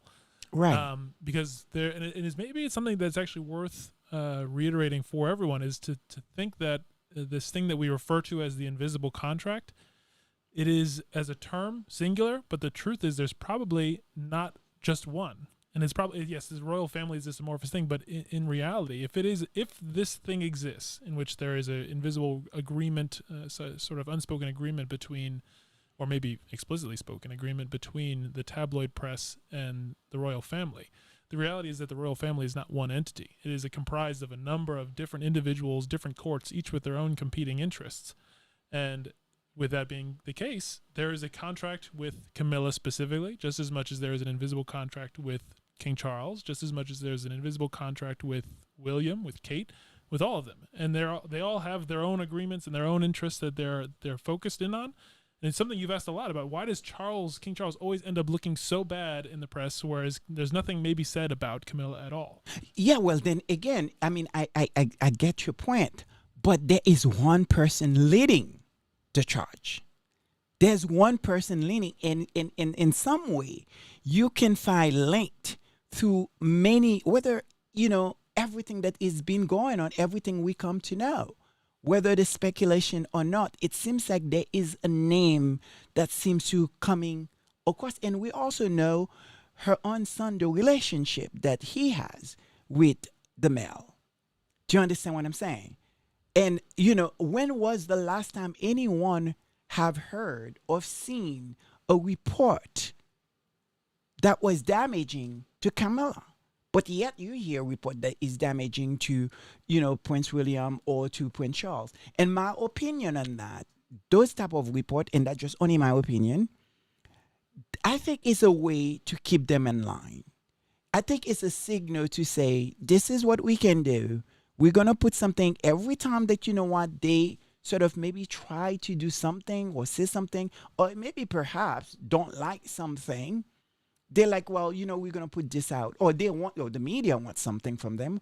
Who knows? I just feel like a lot of the time when we hear something that is bad, it's a way the media is sending a signal to say, you see, this is what we can do. Yeah. And I will pause on the conversation for 1 second, just because there is an important thing that has been shared in the chat from Chef Sandy Love, who said, "Squatties, please pray for me. I've been a victim of domestic violence. It has been terrible. I've walked away trying to start a new life. I'm going through therapy now, and I need your prayers." And absolutely. Just say that one, we are so sorry to hear that, and we know that it's impossible to capture just how difficult and how hard that must have been to go through. And our prayers are definitely with you, and we are glad to hear that you have walked away and are going to therapy and starting a new life, and will definitely be sending love and prayers your way.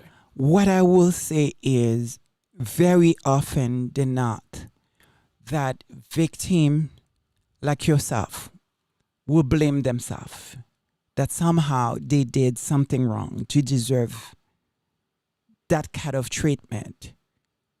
Just know you done absolutely nothing wrong, nothing at all to deserve the abuse that you have receiving from that monster.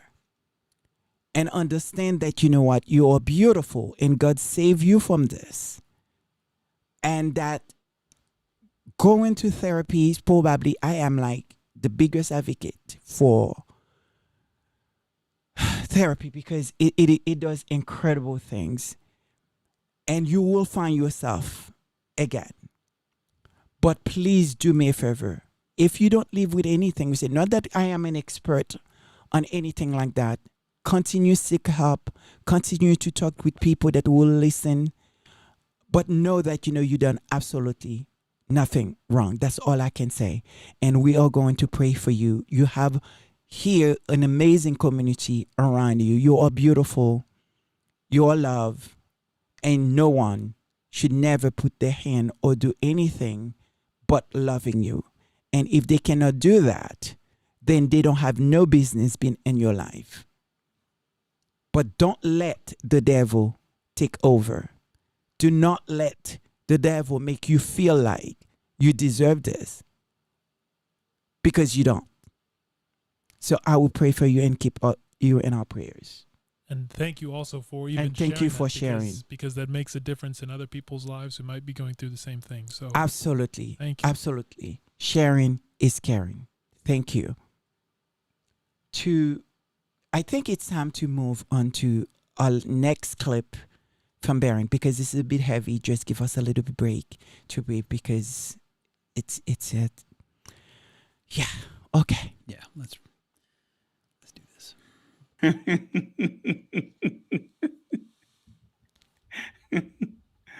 Okay. Here's some more kissing up. Play tells people, I can't forgive Camilla for the way she treated Princess Diana as she basked in the glory of her rehabilitation years later. Now, that's what she said in 2017. Fast forward to 2022. As a betrayed wife, I was on Team Diana, so why am I finally forgiving Camilla? Because they told you to. That's why. Dan Wooten, I've wrestled with my conscience out of loyalty to Princess Diana, who the royals and establishment wrongly want to erase from our history. But after the coronation, it's finally time to accept Camilla, Queen Camilla.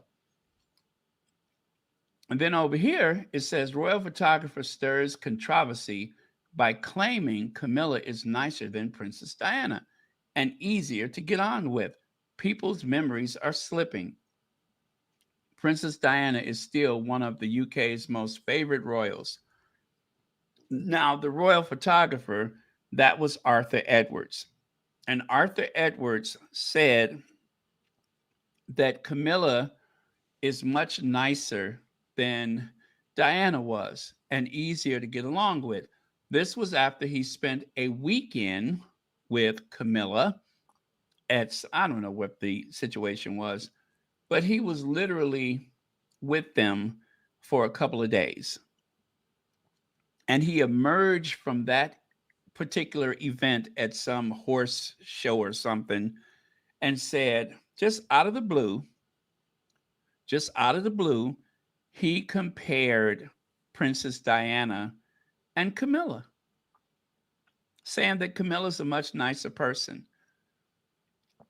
So when I say, let me see what this is 31. Let me go back here. I'm making a point here. I'm making a point.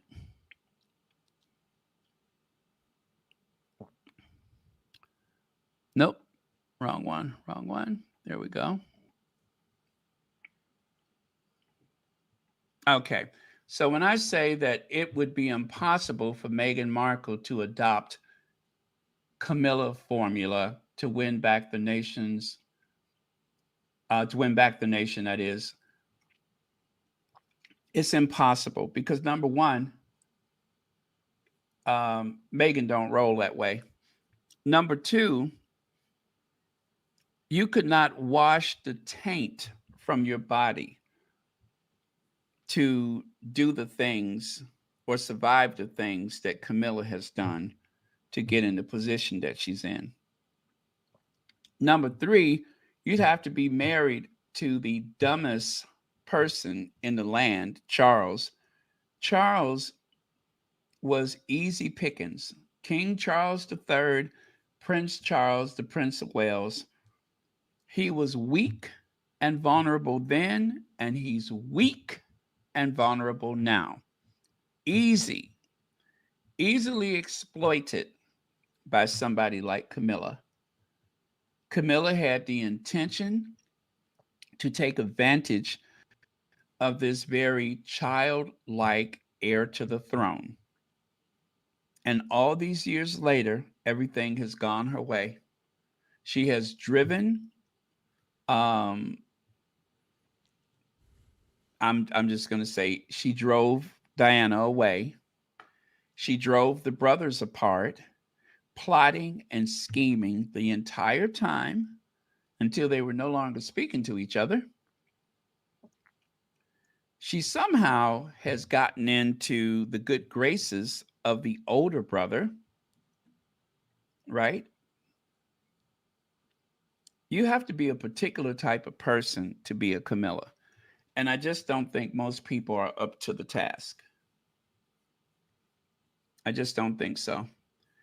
Camilla had to do a lot of backstabbing to establish this. I mean, look at these headlines. These headlines are custom made to insert positive feelings toward her in your consciousness, right? While simultaneously pushing Diana's memory further and further away, gaslighting people into thinking, Diana wasn't all that. You guys, this is a manipulation that has been very effective. It doesn't actually mean that there's that many people that like Camilla as they would like for you to believe, but a win is a win.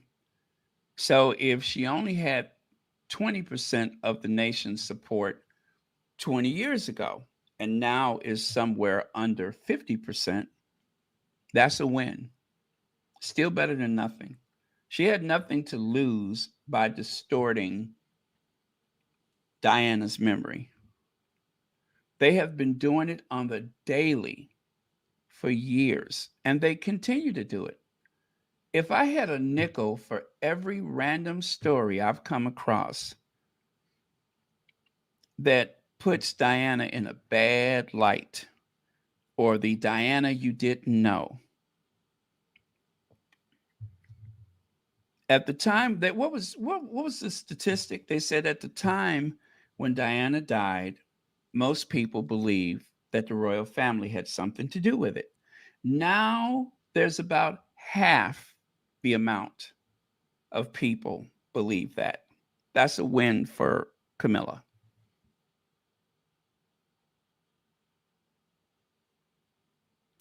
It's I don't even know what to add on after that masterful analysis that he did. It is so incredible. I mean, it covered everything that I'm thinking about because my feeling is this woman has been at it for a very, very long time. And I wonder, when did it actually really start? Because we know how insecure Charles has been, or at least appeared to be, and his own issues with Diana. The success Diana was having in the royal. I mean, we hear all about, the court, the courtier and everything else. But I sometimes wonder, this woman was always around.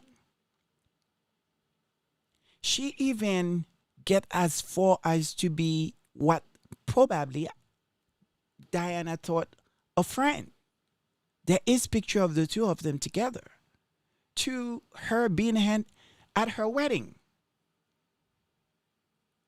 When Diana said the relationship was a little bit crowded, it was. And there is report from what I understand allegedly that Prince Charles was speaking with this woman on his honeymoon with Princess Diana.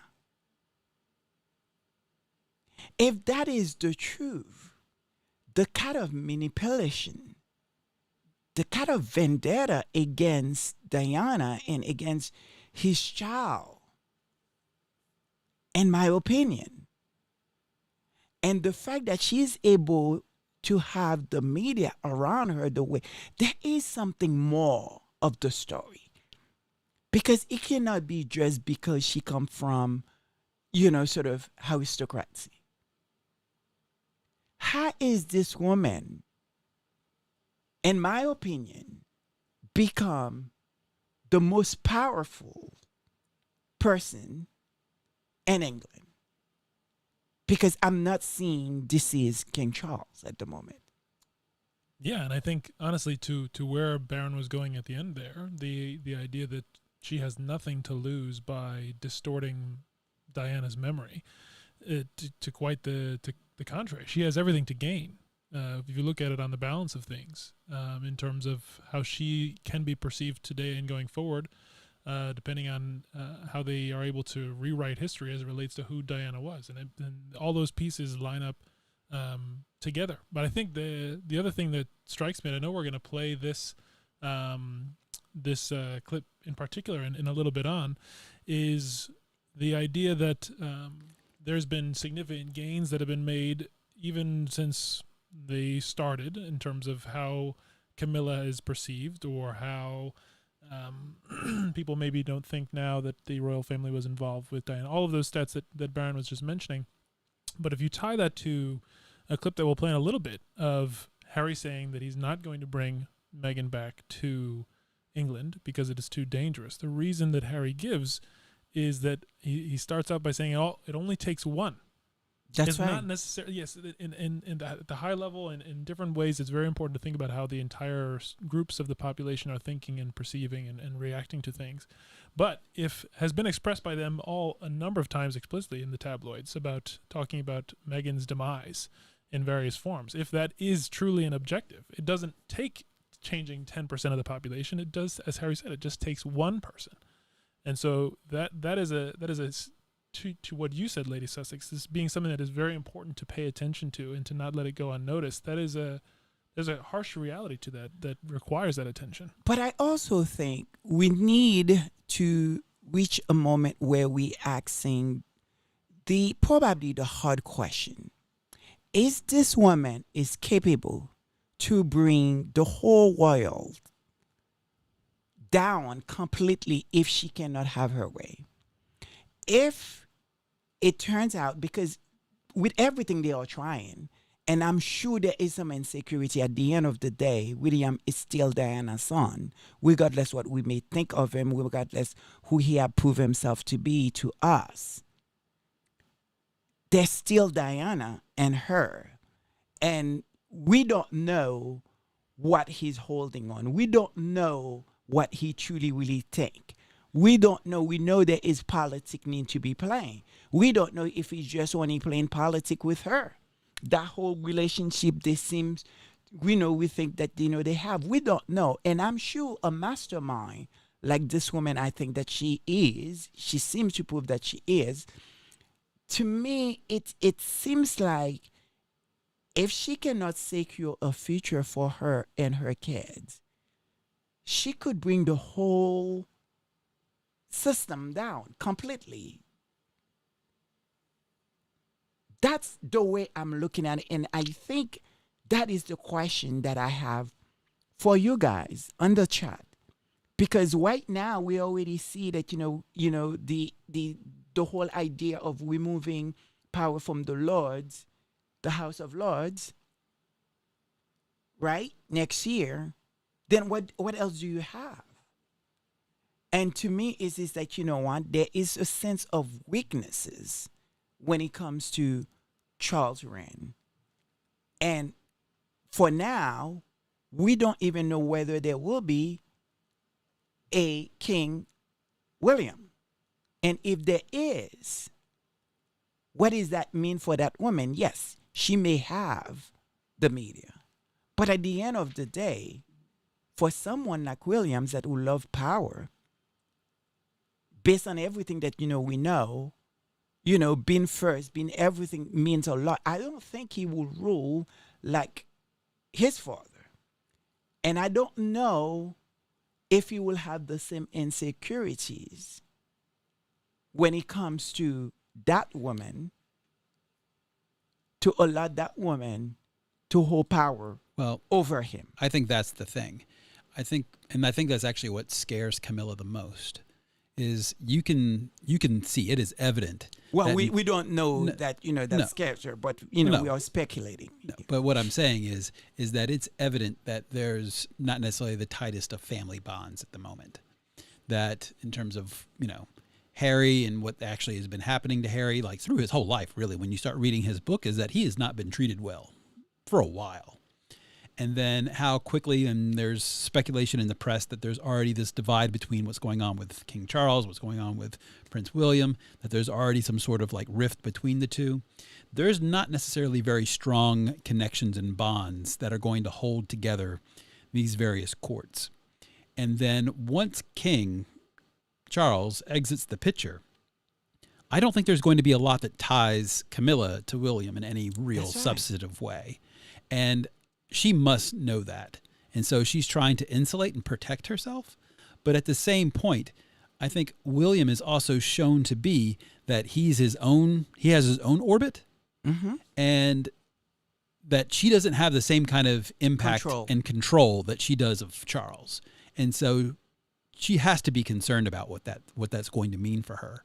And that I also think, getting back to what's going on, to the word to the day here, is just being vindictive, and like there's some deep vendetta between all of those things. There's definitely some animosity throughout the entire system.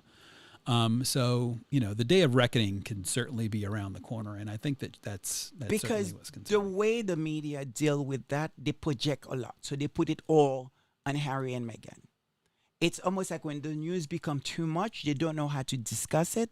They find something to actually sort of bring Harry and Meghan into their silliness. But unfortunately, it's not silly because there's danger into it for Harry and for Meghan. Yeah, it's Because deflection, right? Deflection. Yeah, it's one thing deflecting it, but it's the cause of it. This is nothing to be playing with. Because the way they are painting Harry and Meghan as this runaway, like I think once Barron had called it, runaway slave, so to speak. Do you understand what I'm saying? And that they refuse to upset this woman. They refuse to give her the credit she's due. They're accusing her for everything. And it's just a matter of time before they start attacking their kids, which is probably why Harry and Meghan are working so hard to change things a bit, because they understand it's coming. It's coming. It's going to come to their kids. Because really right now, they don't look at them as if like they're a part of the royal family. They don't even look at them as like their existence is even here. Do you understand what I'm saying? And I think there is so much danger because we are in a place where there's so much confusion, there's so much hatred, and people are hating people. Sometimes they don't even know why they hate that person. They just know. I mean, I think one of the things Royal Sussex always say is that, you know what? You will very often hear some of these people, they say, well, I don't like her. But if you ask them, what is it about her that you don't, they couldn't tell you what it is that they don't like. Well, I just don't like her. Well, she took Harry. She's, I mean, they don't know the reason. They just know they've been fed a bunch of lies. And then all of a sudden, they're having this thing with themselves. They hate someone. And they don't know why. And for me, this is the danger. And I could see a situation where they will use the Sussex's kids when it comes to the Welleses. If they do something, now they become the spares. They become the one that, and if they couldn't get to mom and dad, maybe we could get to the kids. And that's why, sometimes, every time that, we think that, maybe perhaps we are in a good space, we're in a safe space, and, something from what they did, the game that they played last week, you realize that, wow, there is not really quite a safety net for them. Because this is something they're going to have to deal with on daily basis.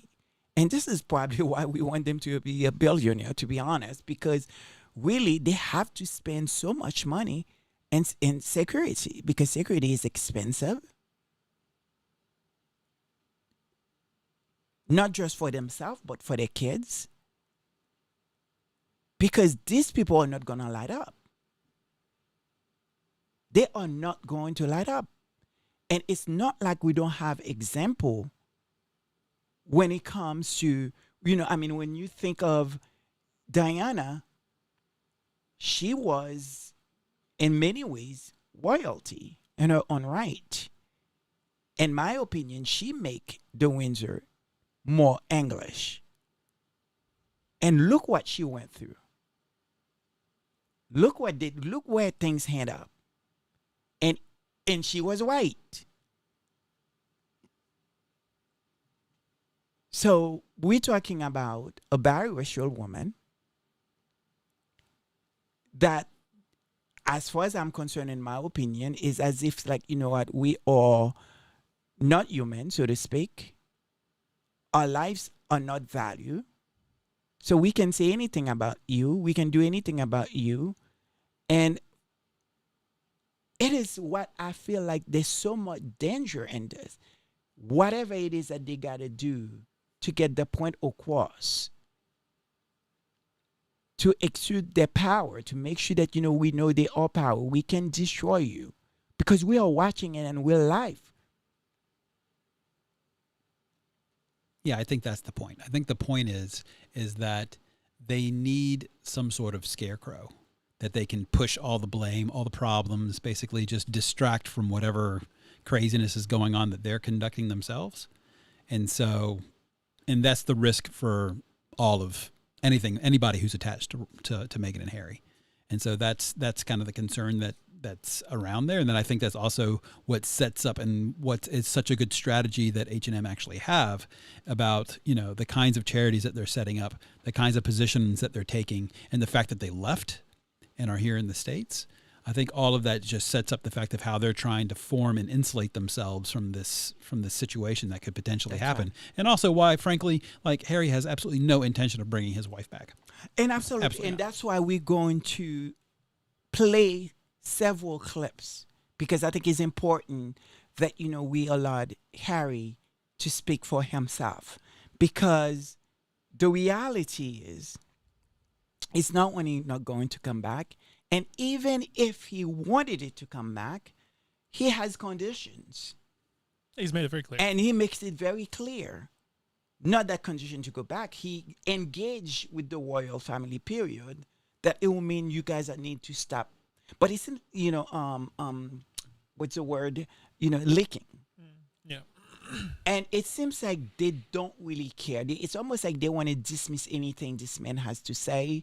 It's like they want to speak for him. They want to think for him. They think what he wants to do. They think somehow that, they will be okay, or he should be okay leaving his wife, his kids that he always wanted. Do they forget when his son was born, how giggly that, this man was? And the word that he used, this precious thing that you're going to have to protect. And now you will want him to leave that to come to what? Come to what? I think it is important that, we start playing these clips. Before we jump into the clips, just because we've been praying for her and talking about her, and it is a joy to see you here, Ms. Dorothy Ross, just wanted to share that we're happy to see you. We're happy to hear that you went through, Ms. Ross, that you got through the first treatment already. You've been in our thoughts and prayers, and it is a joy to see you in the chat. Absolutely, absolutely. I hope everything is going well, and you're feeling good, and you're eating, and you're drinking water, fluid, and you're keeping your spirit up and keeping the Lord. Because, he has a bigger plan for you. So Thank you for being here. So, And before you jump into the clips, because I think you said this before, but it is important to reiterate, especially for everyone that's kind of jumped in to the live stream since then for the service, is that there's been so much coverage in the press that seems so counterintuitive, so in juxtaposed to what the reality has plainly been from what Harry has made clear and what Meghan and Harry together have made clear.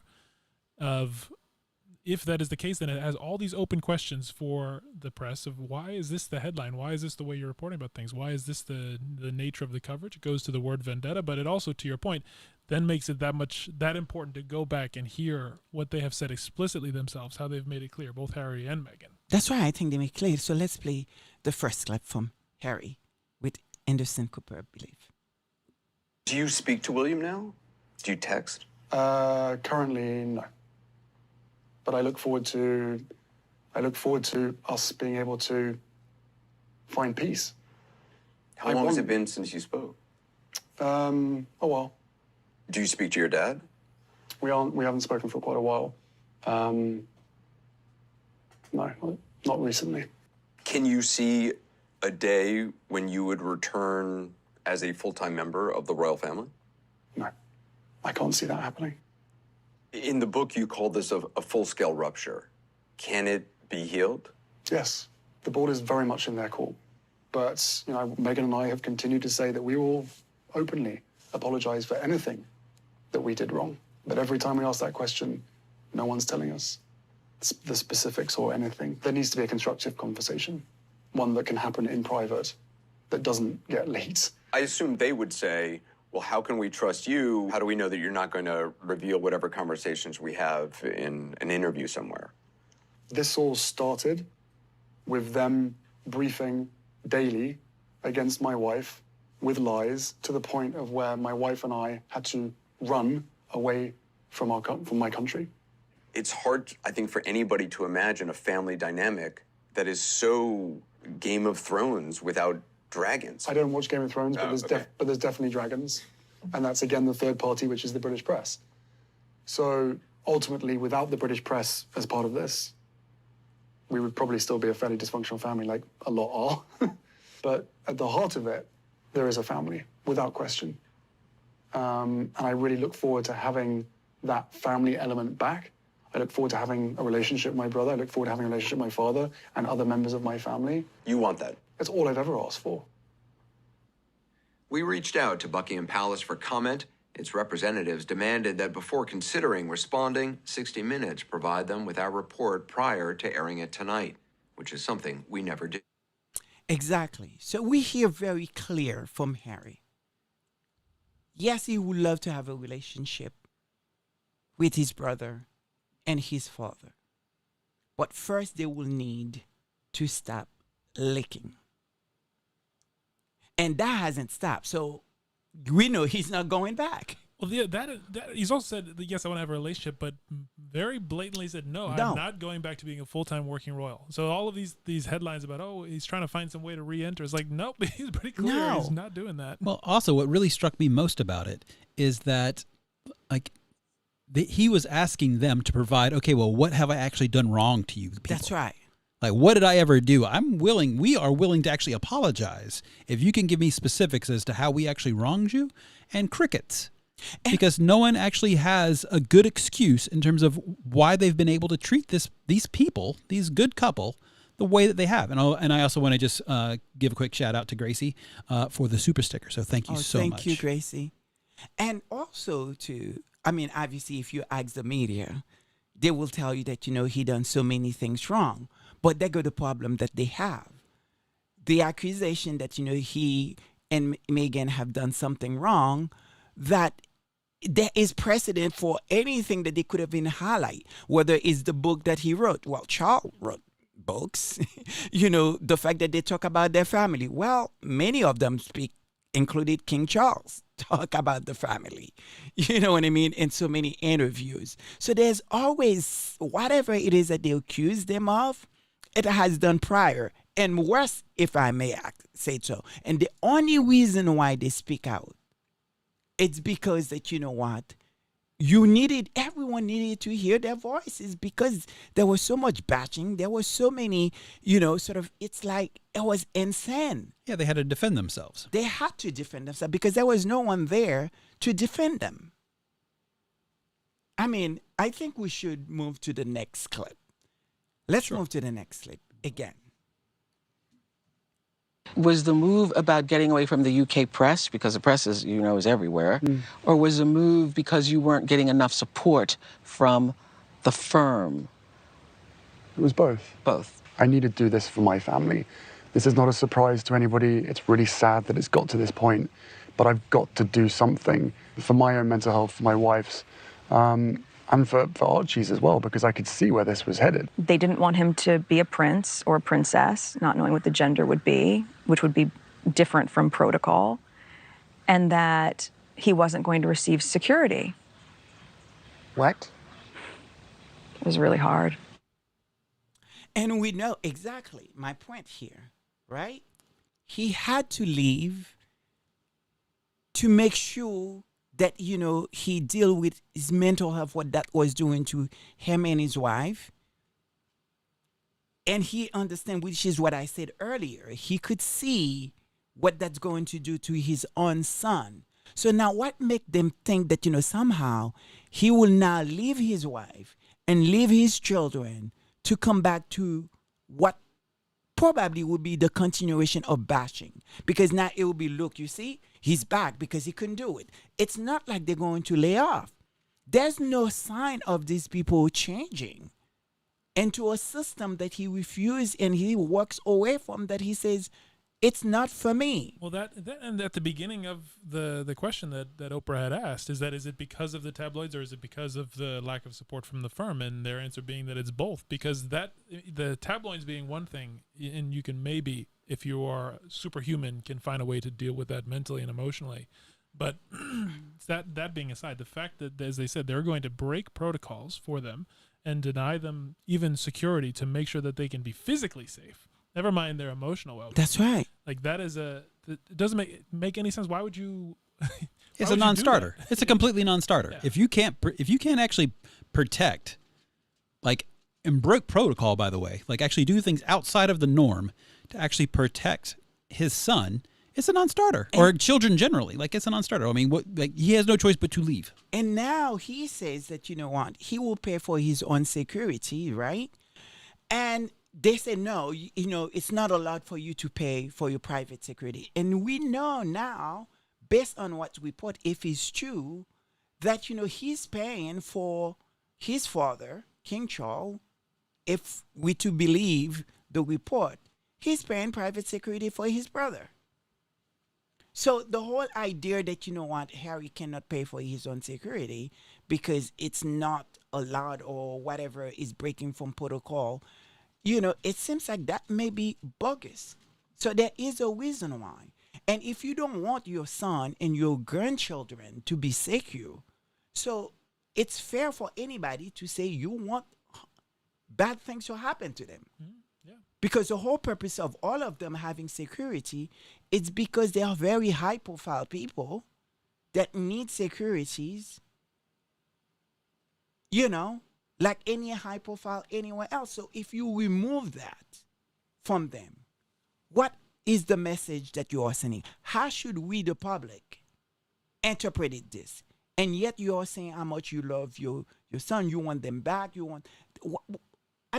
that is the questions that we are posing to anybody who's there to listen to this, whether you are not a fan, you're not a fan of me, or your media, part of the media, who is playing into this narrative, or people that doesn't understand. The question people need to answer, how do you want him to come back? Because you take his house that was gifted to him, you make him pay for the renovation that was going to be done anyway, to basically, he had to reimburse that, and he had to pay rent as well. So where is he going to come back to?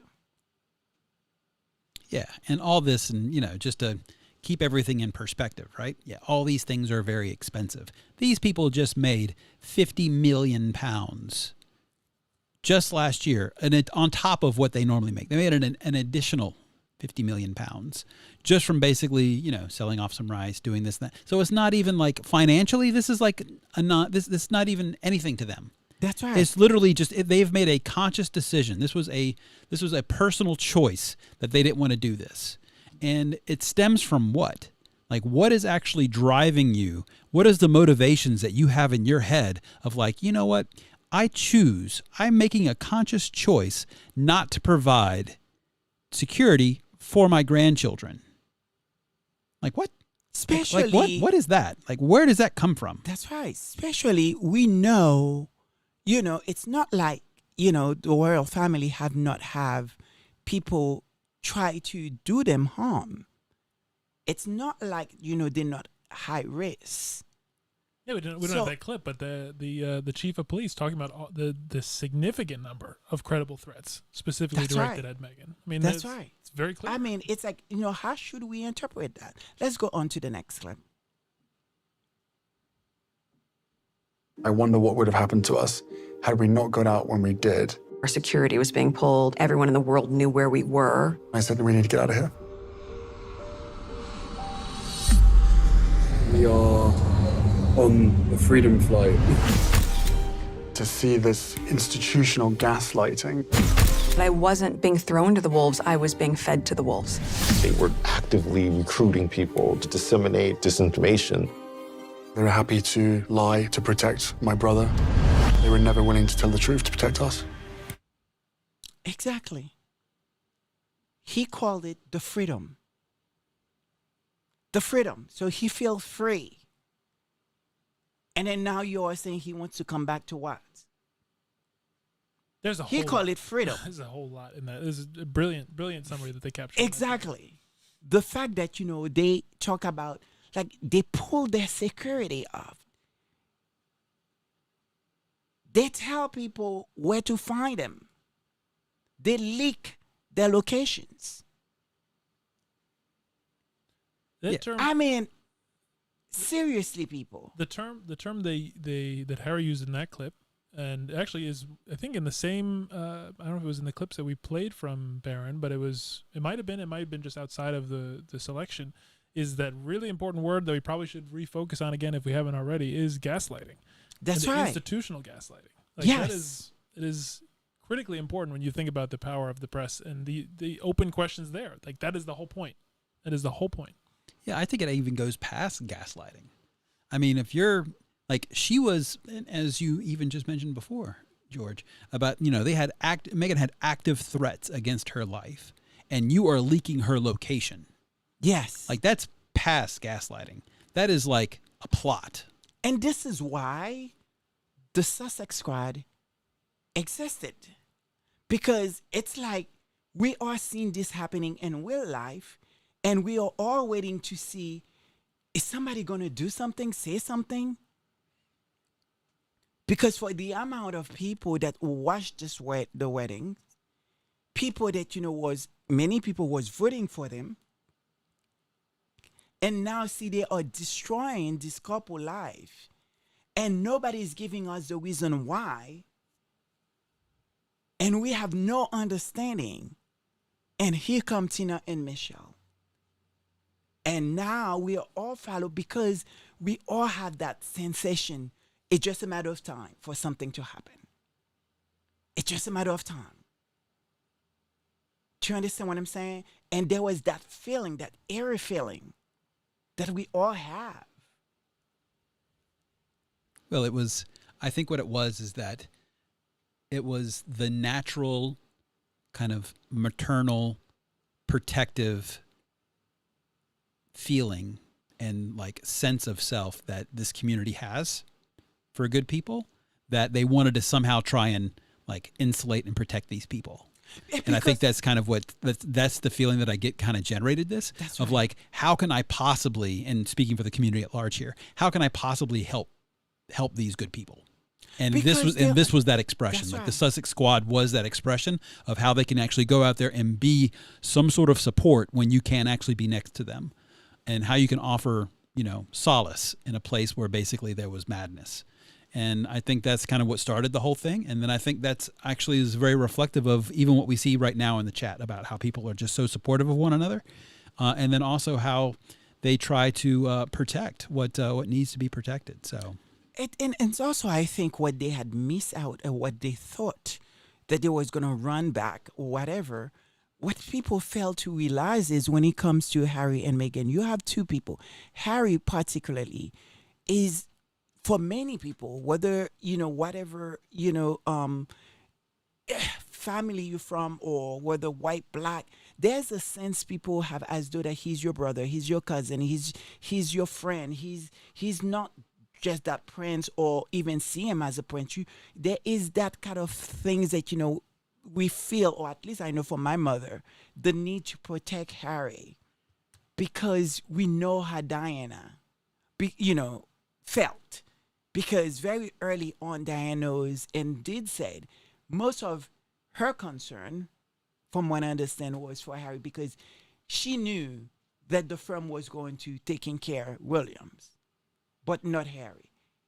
Oh God, there's the tears. Nope, no, we're not doing this. And there is a sense I think people feel like, very protective of him. And they understand him. Even when the so-called Vegas and, we didn't know what was causing, what was behind, all the, thing that, we saw in the media, we still feel like, well, this is his youth. This is him, going without mother, who has not been where it's been when you pretty much what felt like living in a cage. So we get it. We understand it. We relate to him.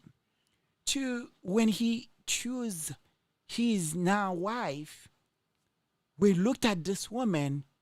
I mean, you could not have picked up a better spouse for Harry. They had so much in common. This woman is almost nearly perfect, if there's such a word. What she chooses to do with her life, the kind of human being she have shown herself to be, and it's not when she married the royals into the royal family, she want to speak out whenever necessary for somebody else. She's been involved in our community due to her wonderful job her mother has done.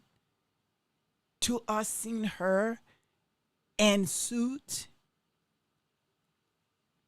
the way she behaved, the way she carried herself, like we knew this person. And now here we are watching people destroying this woman, and no one is doing absolutely nothing. And the people I'm talking about, you would hope the people we count on, the media, to step up and say no. Well, it's tough when they're the instigators, right? No, we can, there is some question. We need to know what is going on, what is happening. And so here born the Sussex Squad. I think we need to move on to the next clip. But with regard to my family, you hit on a really important point, which is we were forced to leave. We left in 2020. We moved out, we fled my home country. We moved to California. And for 12 months during lockdown, where we said literally nothing, it was relentless. And that was a real eye-opener for me. I never thought that we'd be away from it completely, but I did think that we would get some form of peace. But that's when I realized that actually our mere existence outside of that institutional control was more of a threat. And, there's a similar thing that happened to my mum as well. And look, they always knew that my wife was going to leave because of the way that they were abusing her. But I think the most embarrassing thing is that I just decided to leave with her. Exactly. And actually, just to that end, actually, to an earlier conversation that we were having, Kenneth Rash actually just put a really interesting comment. So what he said is that Archie's life was in danger since he was born. Look at what happened in South Africa in his nursery, which is That's true. Right. I had actually forgot about that. Yeah. Thank God his nanny was looking after him and took him to the kitchen where she was making a cup of tea, which is completely true. I mean, That's right. That is case in point in terms of That's right. what is actually at risk here. And even earlier than that, because there is one thing that, we have not yet know the answer to why the first nanny was fired.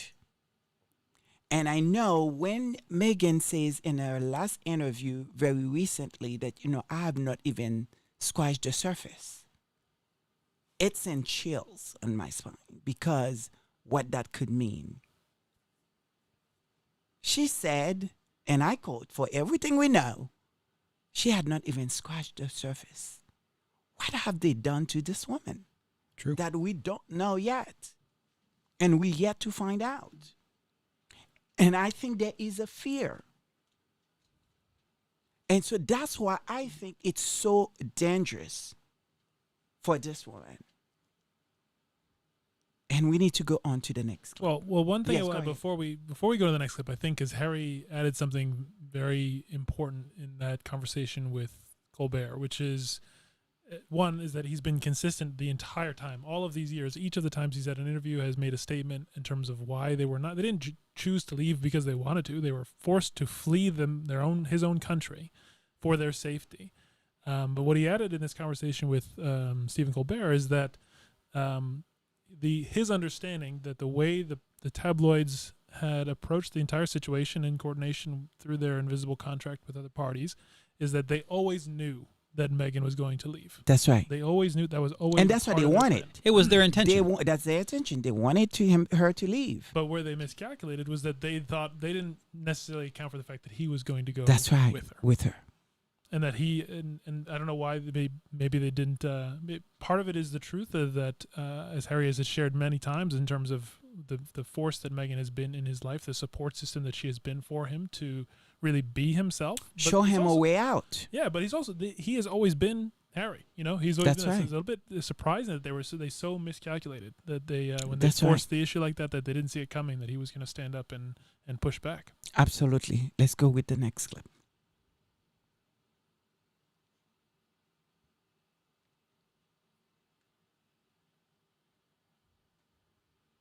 Is it playing? I think so.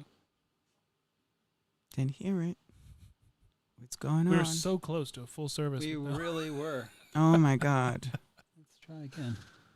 Oh, I man. finally thought we got it right, but we didn't. No, I pushed the button.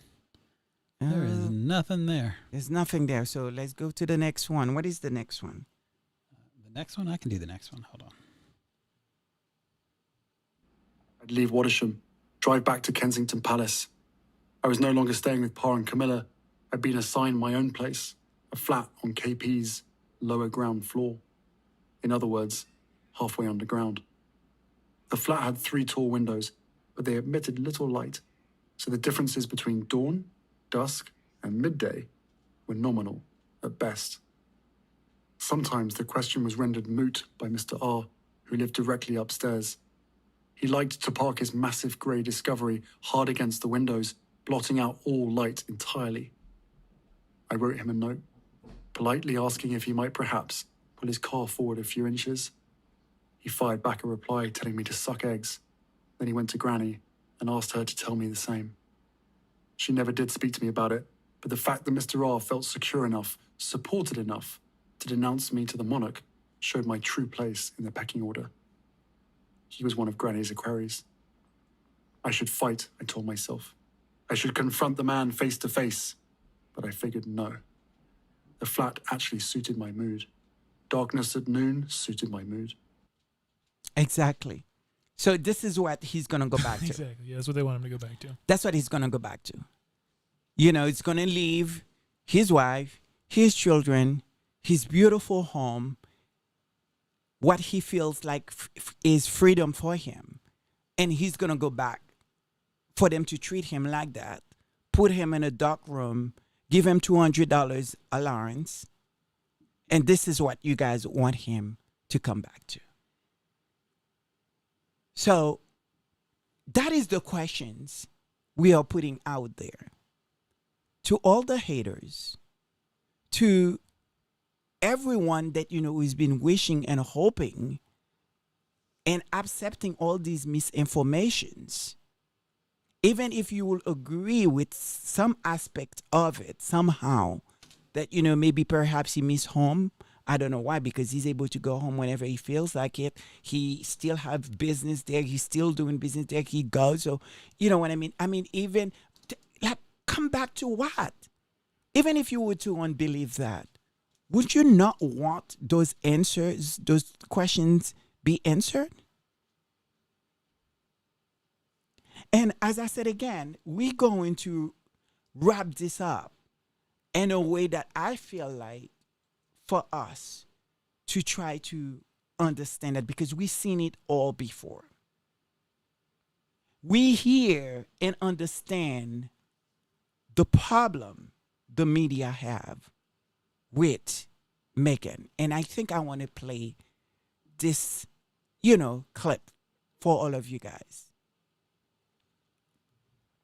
I've been a waitress, an actress, princess, a duchess. I've always just still been Megan, right? So for me, I'm clear on who I am, independent of that stuff. And the most important title I will ever have is mom. I know that.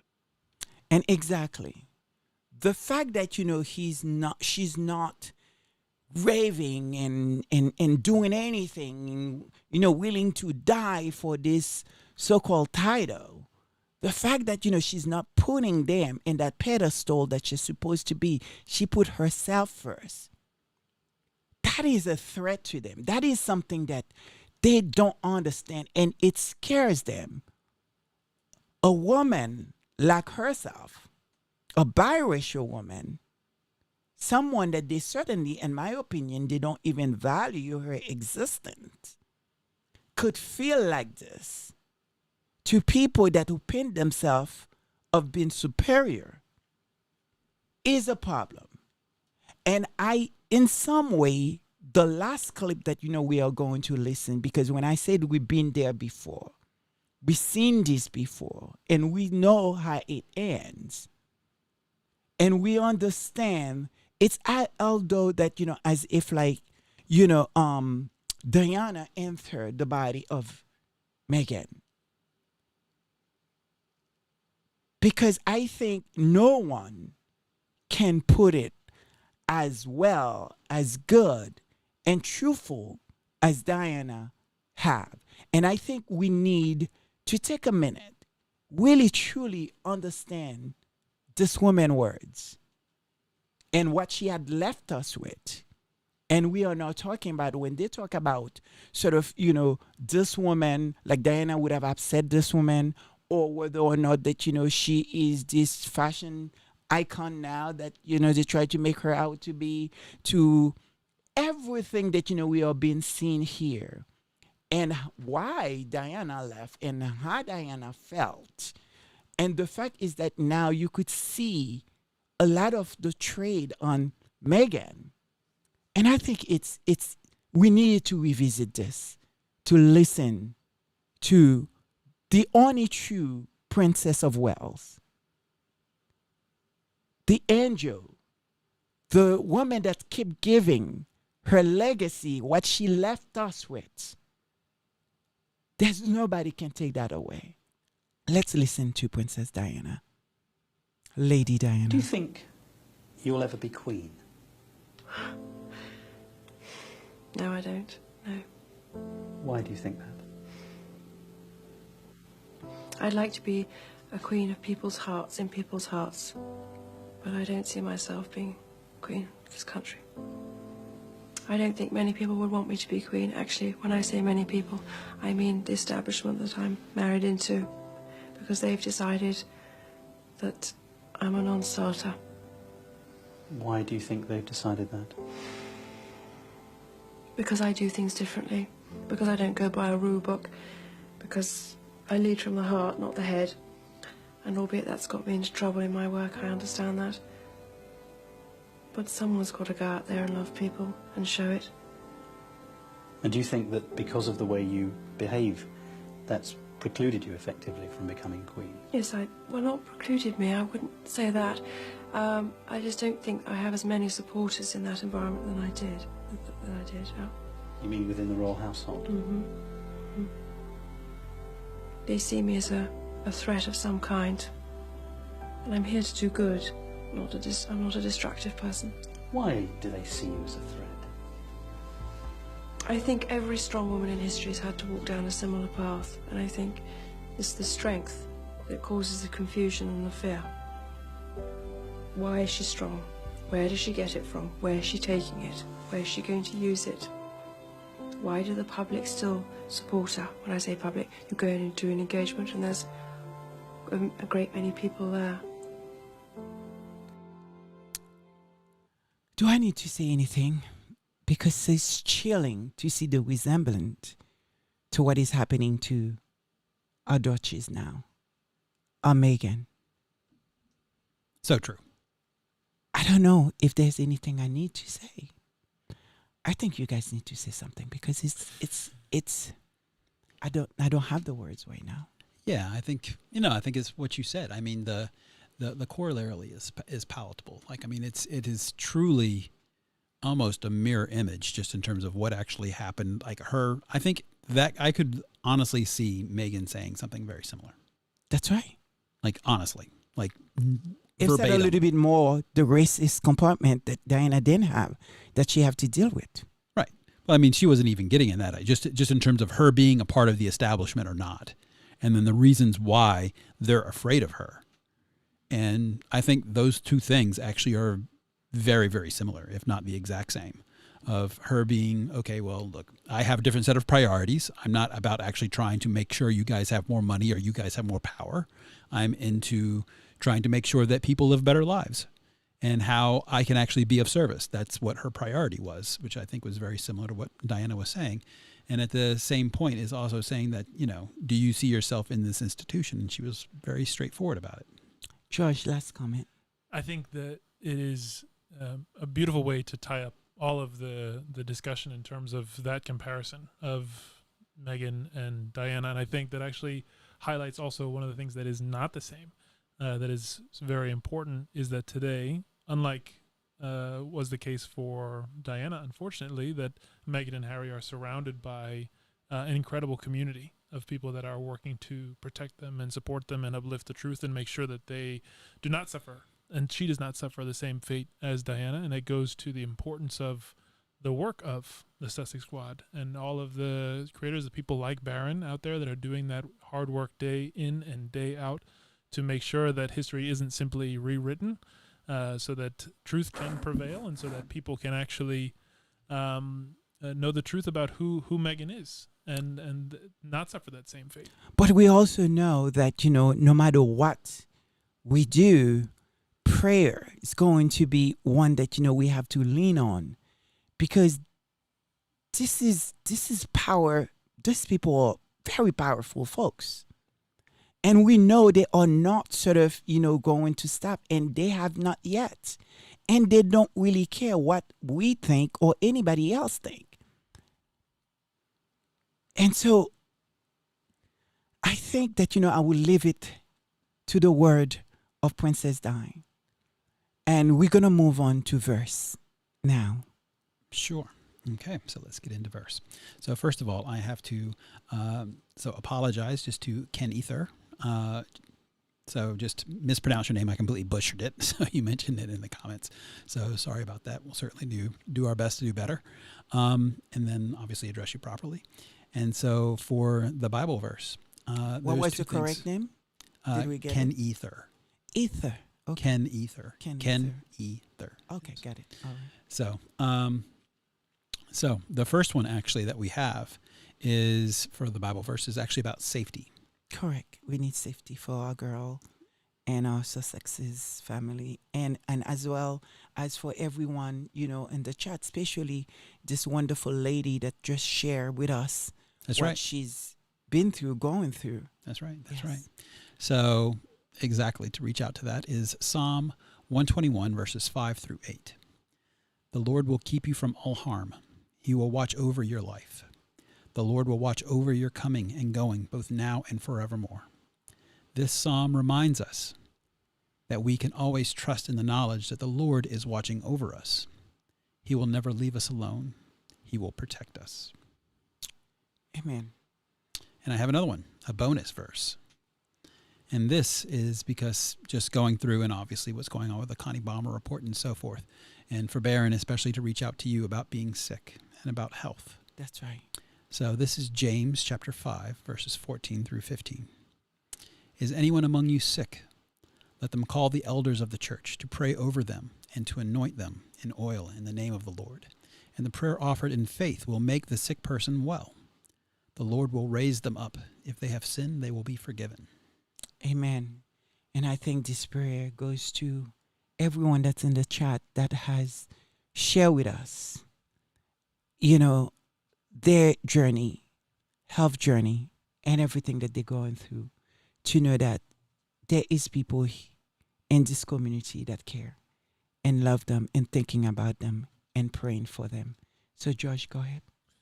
Yeah, and I think it is hard to even follow all of those beautiful sentiments and prayers that have already been expressed. And with that, would just say that we, as a community, we know that the world is full of many, many challenges right now on a whole bunch of different planes, and the highest levels of a changing climate to the very smallest and most individual levels of how do we even make sure that we remain healthy, we pay our bills, we continue to live. And I think with that being said, the prayer today is specifically for that of gratitude for the communities that have come together to support each other in these challenging times, and prayers of thanksgiving for those like Sylvia Fielder who have been able to start to win the fight to get their treatment, like Dorothy Ross, who's made it through her first treatment, but also continued prayers for everyone who is afflicted, who is ill, who is facing any number of challenges right now, health-wise, in relationships, in personal lives, in jobs,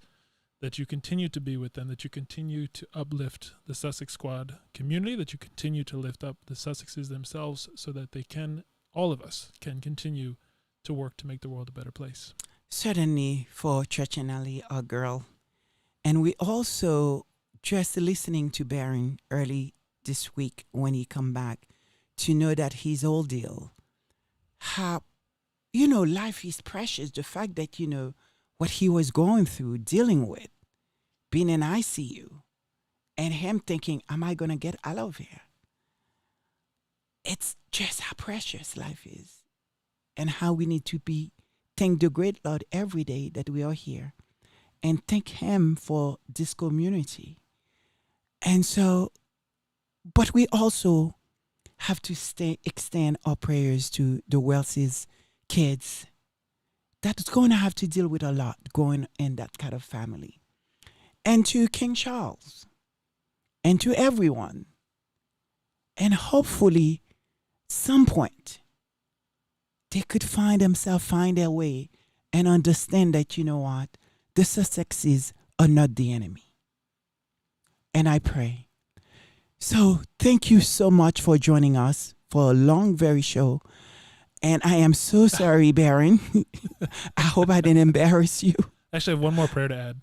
I'm going to pray that I can find something that is as close as possible to as good as what I know Susie Q has just cooked up with her curry chicken. Because I am absolutely. I need some. Absolutely. So, I did the best I could with the show. So I hope I didn't embarrass you, Baron. So thank you so much for joining us. Love win always. And may God bless you. Happy Sunday. And we probably will follow later on. Not probably, we will follow with our worship song. Look out for it. And the name of it is I Won't Go Back. And it's by William McDowell. And it's a wonderful song. And I think it tells the story of Harry and Meghan and tell the story, the place where they are. And it's also tell the story of all of us, that we don't want to go back to this space that they try to take us. So happy Sunday. May God bless you all. Love win. Good day. Goodbye.